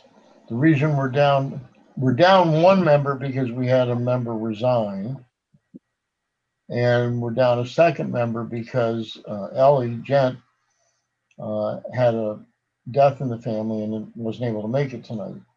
So we will not have, PJ is going to have to recuse himself from this because of that connection. So the question is, if you want to have 4 people, as opposed to a full board, vote tonight, or wait until we have 5 members, because you need 3 positive votes out of, whether it's 4 or 5 or 3, you need 3 positive votes. One way to look at this would be that although we have said this is the jurisdiction, that's the jurisdiction, et cetera, of the planning board, I think that I'm trying not to advise you either way, but I am, I guess. In simple fence projects, sometimes people, they go, hey, there's 4 of us, and they end up with a 4-0 vote. It is almost always advisable on more complex projects to have a full board voting. I'm just going to say that. So I guess my question is, if it were to get voted down tonight, what would be the process after that? We'd have to reapply? I'm sorry, Perry, say it again. I just didn't hear you. If it were voted down tonight, by chance, could we still reapply? Could we reapply and go back in front of you? Is that? Yeah, no. What would happen is that we would postpone on the board's behalf because we're not able to field a full board.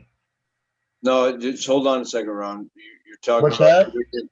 Hold on. You're talking about 2 different things. What Perry's asking is if they elect to have the board vote tonight and the board does not approve this project, Can he come back? Can he just reapply? Now, the requirement then is that you can't come back to the board with the same project for a year. It would have to be substantially different. Now, are you planning on 2 trips to the planning board anyway? 2 trips to the planning board, yes. And I guess I can tell you that Zoom meeting makes it. I'm sorry. Although ours is relatively, we've gotten it a little more straightforward about what we think is our jurisdiction. I'll just say it this way. If everybody had been giving glowing praise to this project and thought it was wonderful and had hardly any questions or concerns, that might be one. I'm trying to give you the best, relatively I understand. fair advice I can. That's one thing. I guess if Mike and I were in the same room, I'd be able to say, hey, Mike, what do you think we should do? So I guess I'm just going to say, hey, Mike, what do you think we should do? Possibly wait and get put on a different agenda? I guess what I'm telling you, if you're going to go to the planning board for sketch next week, and you're going to be going back to them for final the following week, and you can talk to them about what variances you've asked us for and what special use permits you've asked us for and find out about stuff like right-hand turns or whatever, Okay. and then come back to us. We would postpone, the applicant has one postponement. Okay? You're what's not their- postponing. We would postpone on our behalf because it's not the applicant's fault that we were not able to field a full board. And I assume there's no guarantees that the next time it might not be the same situation, obviously. I mean, these situations come up, right? I mean, we can't guarantee that there's going to be a full board next time either, I assume, right? Yeah. Right. And look, anybody on the board want to comment, Scott? Perry, you are correct. There are no guarantees. Right. But it is, we do have people who recuse periodically for whatever reason. And generally we have 6 or 7 people, 5-person board with 2 alternates. 1 alternate resigned, so we're down to 6. And it just happened that we had somebody who had to recuse, as you saw. But yeah, there's no hard and fast guarantee, but on the flip side, it is more likely that we will field a full board next week or next month. And if it doesn't, I think what Ron's getting at is it's not going to affect your timeline. No.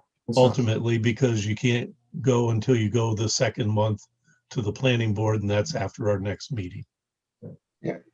Perry, if Ellie Gent had not had a family issue, she would have been here this evening. PJ would not have been as an alternate taking her place, and you would have had 5 people voting. But because A, we've lost an alternate, and B, she had a death in the family, so she couldn't come. That's why we have alternates. It's first the 5 regular members, and then if not, an alternate steps in, or 2, or if somebody else had a conflict or had property within 500 feet, although we get around that one sometimes. I'm going to tell you that what we can do, and some of our questions and concerns besides, which I think might be helpful to you. Absolutely. And Mr. Frank's concerns and questions that you might be able to react to. We would postpone on our behalf for 1 month till next month. And you can go to the planning board, get sketch plan review, see what comments they have, and you may come back to us and say, look, the planning board's fine with this and this, and this is how we resolve that. And so I guess my best advice personally, and as chair, I guess too, is to say that you're entitled to have a full board vote to try and get your 3 votes. And That's what we'll do. Okay. We'll come back next month. I appreciate that. I'm sorry to disappoint you, but I think we're trying to give you watch out for you the best we can. Thank you. So with that said, I'm looking for a motion from one of the members to postpone this vote. I'll make a motion in regards to Appeal 2272. Are there 2 numbers or just 1? There's 2 numbers. And 2273, that as a result of a recusal of a member and consequently only having a 4-member board, that we postpone our next meeting on our behalf to no detriment to the applicant. A second. Okay. Second. Oh, sorry, Megan. Megan, do it. You gotta be quick now. All in favor? Aye. Aye. PJ, you can't. Okay. So thank you very much, and I'm sorry that it came to this conclusion. PJ rightfully brought this up, and it could have been a problem the other way. If PJ voted, then somebody said, wait a minute, that guy was going to make money off that. Of course he said yes. So I'm just telling you, I'm sorry that it's disappointing. You've gotten some good information and questions out of us. You'll be better prepared. Go to the planning board, see what they have to say, and come back with what they say also. Sorry for the disappointing not voting for you. We'll see you next month.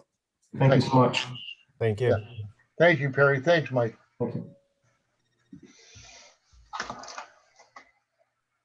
Okay, postpone.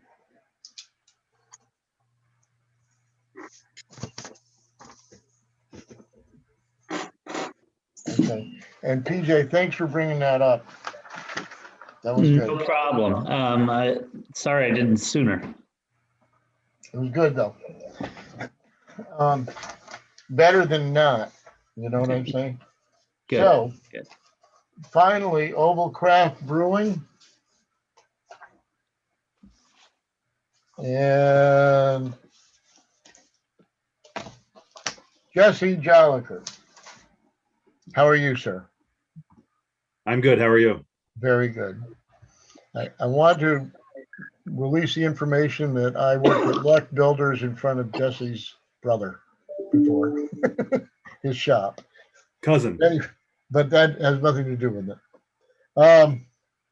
Good evening, Jesse. So Oval Craft Brewing, and you've been with us before, back when you came to get the special use permit before and all that stuff when you first opened. It's going okay? Going well. Great, great. And so Jesse, you want to build a 20 by 30 paver patio with an 18-inch wall around it and a pergola roof, right? Correct. Joe, just out of curiosity, does it matter if it's a pergola roof or a full roof? No. Okay, so just as an aside, Jesse, even though you said pergola roof, a roof is a roof. You know what I'm saying? So it's, I suppose that once you built the pergola roof, if you decide to put plywood on it and shingles, that would be the same, Joe. He'd have to get a permit, but we would be covered doing that here, right? Yeah, pergola roof is a roof. Okay. I just wanted to point that out, Jesse. I was thinking possibly solar panels in the future. What's metal in the future? Solar panels? Yeah. Okay. So you, anyway, and you want to build,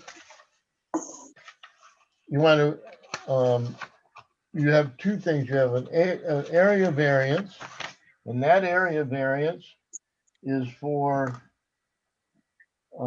creating a lot coverage deficiency and Joe, can you explain why it's a special use permit to install a pergola roof over the patio area? No, wait a second. It's not a lot coverage deficiency. It's setback. Okay. Now wait a second. What was your question before that?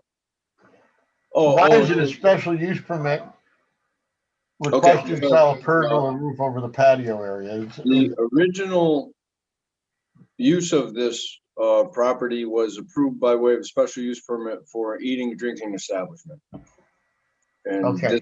This is an expansion of that. So what we're voting on, just so I understand, is that the patio doesn't have anything to do. It's not the patio, correct? It's the roof. It's he's putting a structure that is within the setback, correct? Yeah, it's a permanent expansion of this. If it was just an open patio, which I think initially I thought it was, you know, we may have taken this in a different direction. But you know, once I found out what he wanted and you know, spoke to him in depth a little more, this is the direction we needed to go on. Okay. So why wouldn't it have been an expansion without the pergola roof? Just a patio, you mean? Yeah, he's expanding his footprint of. I mean, it's a good question, but there wouldn't have been a lot of difference in what there is now. People could be outside right now, so the creation grass right now. Is it the grass? creation of this sort of enclosed space was, in my opinion, an expansion that required a special use permit. If he just had a patio, it wouldn't have anything to do with front setback, correct? It wouldn't have had, there wouldn't have been setback issues. Right. But because he's building a structure, that structure is within the setback. That is definitely correct, yes. And because he's expanding the use, the special use, he needs a special use permit because he's expanding the special use he was granted before, the amount of space dedicated to it. That is exactly right. Yep. Okay. So that's what we're on here, and that is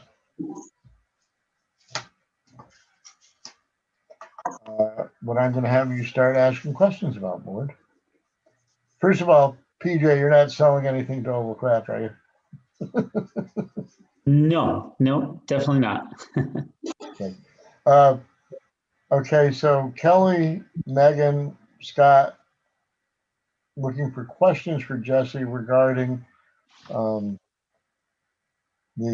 paved area. I do want to say something that I said. Jesse, did you watch the pre-meeting at 6:30? I didn't know. Okay. So I talked about in there, and one of the things I said before we go much further is that the pandemic, although now I get that they're changing the masks Wednesday and all that stuff, but I think has created a pretty big need for, more of a need for outside space just in general, for all these businesses and curbside and pickups and all this other stuff. But are you finding that is that part of this, Jesse, or no? Yes.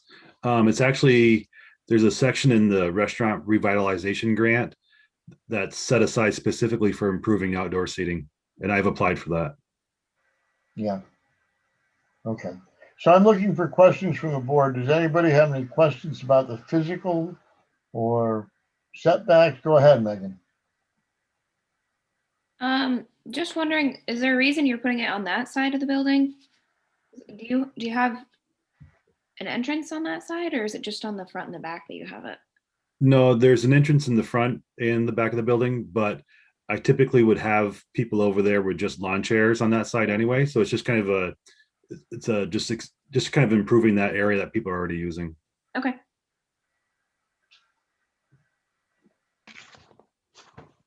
Scott, do you have any questions? Yeah, and I guess this is as much for Joe. The setback issue is only to the front lot line. No, it's actually the combination of the side as well. So the combination requirement is 48 feet. And this would total 32 feet.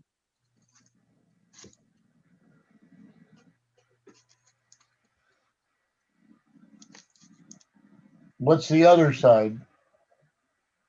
Do you know what the two sides are? You asking me or Jesse? Huh? Are you asking me or Jesse? Yeah, I'm asking you, what are the two sides that total 32?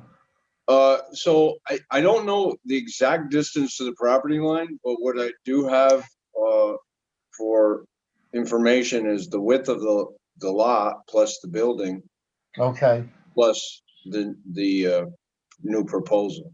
Right. You don't know which is which. Just the No, I building's mean, X wide so- and the lot's X wide. Yeah, right? so the understanding from Jesse is that the property line is at or about where the power lines come down that property line between Mhm. to the south. And taking those measurements, what we come up with is a combination of 32 feet.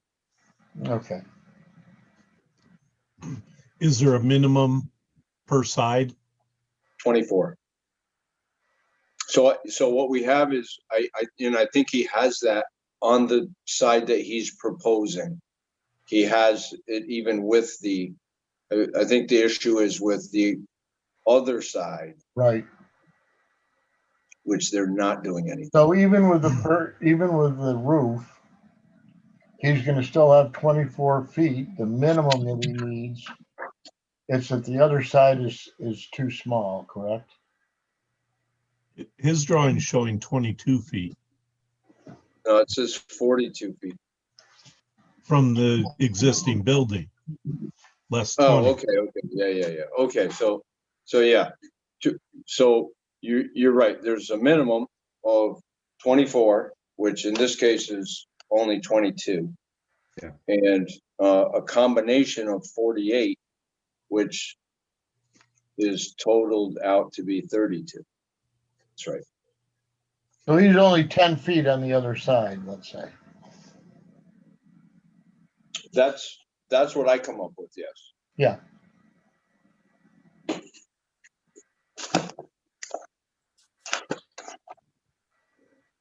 And then we also have front yard setback, or And, no? and front yard setback, yep. Front yard is supposed to be, Front yard is supposed to be 40.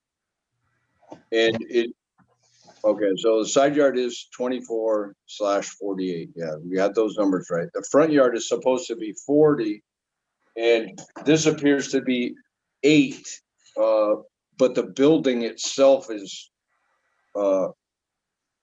pre-existing and would be more non-conforming. The start of the construction would be 18 feet from the road. Right, you're behind the front of the building slightly, right? 3 feet behind the start of the building. Yeah. That's where the grass kind of ends right now. Can you share a picture, Kyle?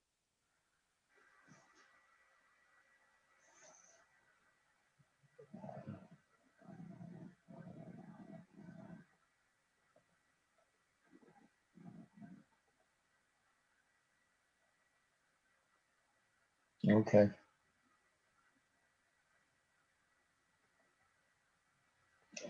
Yeah, it's the other side that's so deficient.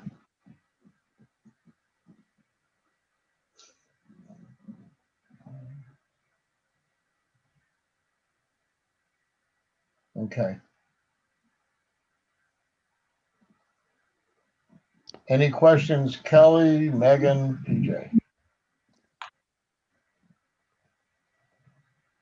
No, my only comment is I think that it will more beautify the building. Yeah. I think it's a cool idea. Yeah. It'll draw more people for sure. And I'm taking that right to heart, Kelly. I really am. Thank you. I'm going to open this up to the public while anybody else thinks about any other questions. Kyle, is there anybody raising their hand? No one's in there. Okay. I have closed the public hearing portion. I'm going to just tell you that I see several reasons why we would want to foster and help. And I don't see any, this is my personal opinion, Kelly can say one, I can say one. I don't see any detrimental, and in fact, in improving, if anything,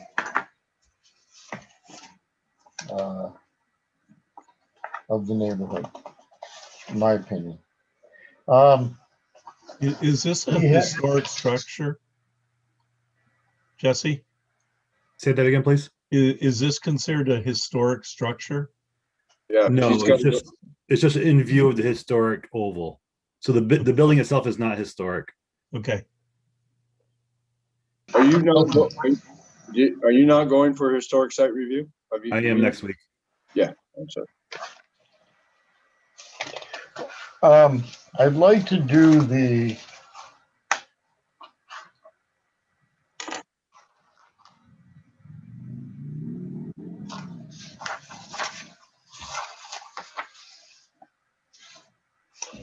only thing I'm going to change on your seeker, Jesse, is other local agencies would be building inspector. Okay. Because you're going to have to get a permit. Okay, I'm going to put that under part B. Governmental approvals. Other than that, it's an outdoor seating area. I assume it'll be lit, correct? There's a light on that side of the building right now. Yeah, okay. So I would assume that that'll be enough, but if I have to add more, and I would. So the first thing, and I'm going to use this for both of these, is the long form seeker could proceed, which would preempt the short form.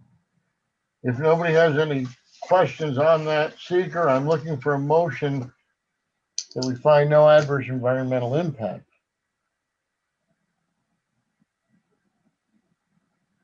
I'll make a motion.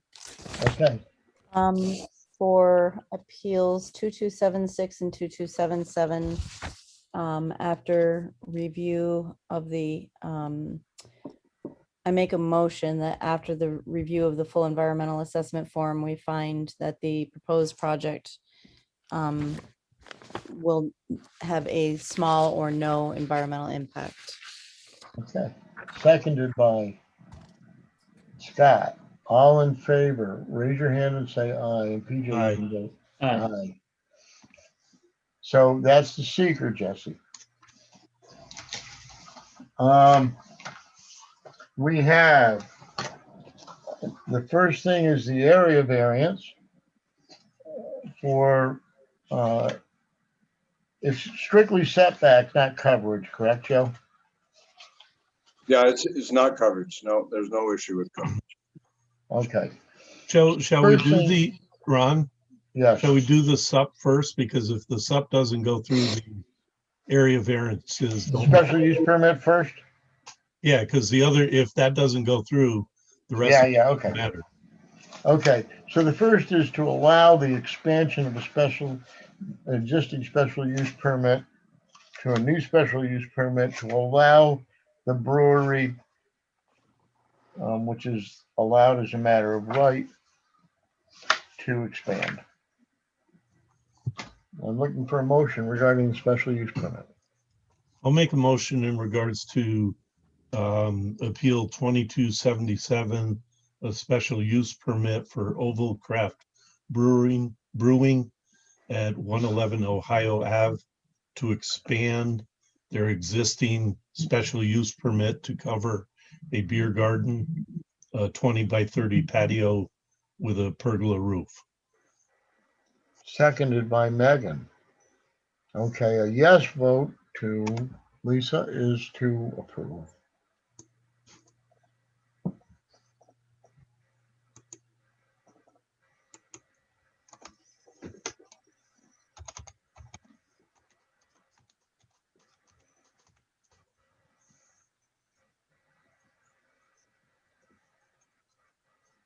Ron, yes.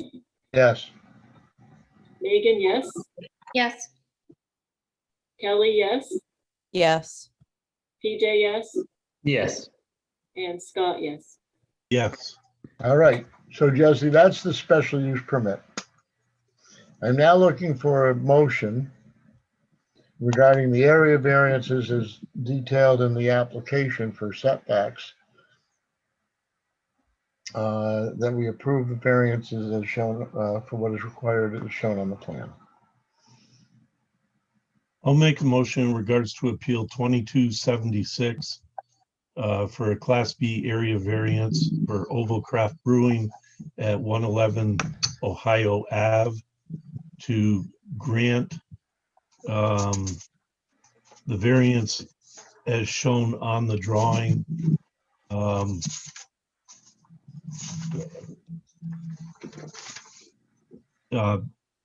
Of 18 feet from the road and approximately 22 feet from the south property line, which violates the requirement for setback and combined setback for both sides, which was a pre-existing non-conforming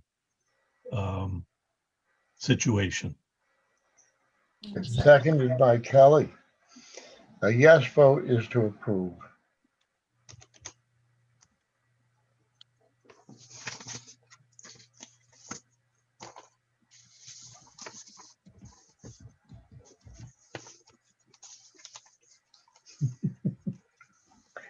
Ron, yes. Yes. Scott, yes.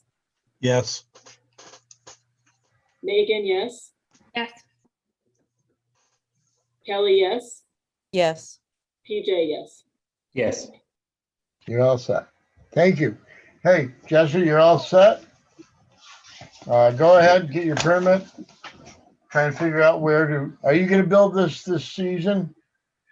Yes, I have pavers and patios lined up to do the paver work, and then I'm gonna do the woodwork. Okay. Yeah, and I heard your comments earlier about the people who wanted to build the gazebo. Right. And I was actually looking at pressure treated first, but I was able to find local cut cedar at a severe reduction in price than pressure treated wood. Good. Yeah. Good. So you're not concerned about that? You're not worried about, you're gonna get started soon, right? Yeah, hopefully in June. Okay, great. Yeah. All right. Thank you. You're all set. Thank you, Jesse. All right. Take care, guys. All right. We're almost done, people. This has been a marathon, huh? Jeez. I'm gonna make a motion to approve minutes. Yeah, that's Way what I- past my bedtime. We have minutes only for the 1 month, correct, Lisa? Yes. Ron, didn't you have training scheduled for tonight? What's Yeah. that? You're funny, Some training. funny guy. Yeah. We're trained. We just had 4 hours of it. Don't start. Do we have anybody, any questions on the minutes, or I'm looking for a motion to approve? Well, second Kelly's motion. Yeah, okay, good. I'll make a motion to approve the minutes for the April 19th, 2021 zoning board of appeals meeting Second, without any corrections. all in favor? Aye. Aye. Okay. We did fine. I'm sorry we had to disappoint New Way, but that's just as well anyway, actually. So, anybody have anything else? I'll make Joe, a I need motion to talk you adjourn. Before you hang up, Who? Okay. Joe, Scott motion to adjourn. Who seconded it? You did, Kelly? Megan did. All in favor? Aye. Aye. Thank you very much. That was our longest meeting in a long time. See you guys later. Don't make Thank a you. habit of it. Bye. Bye.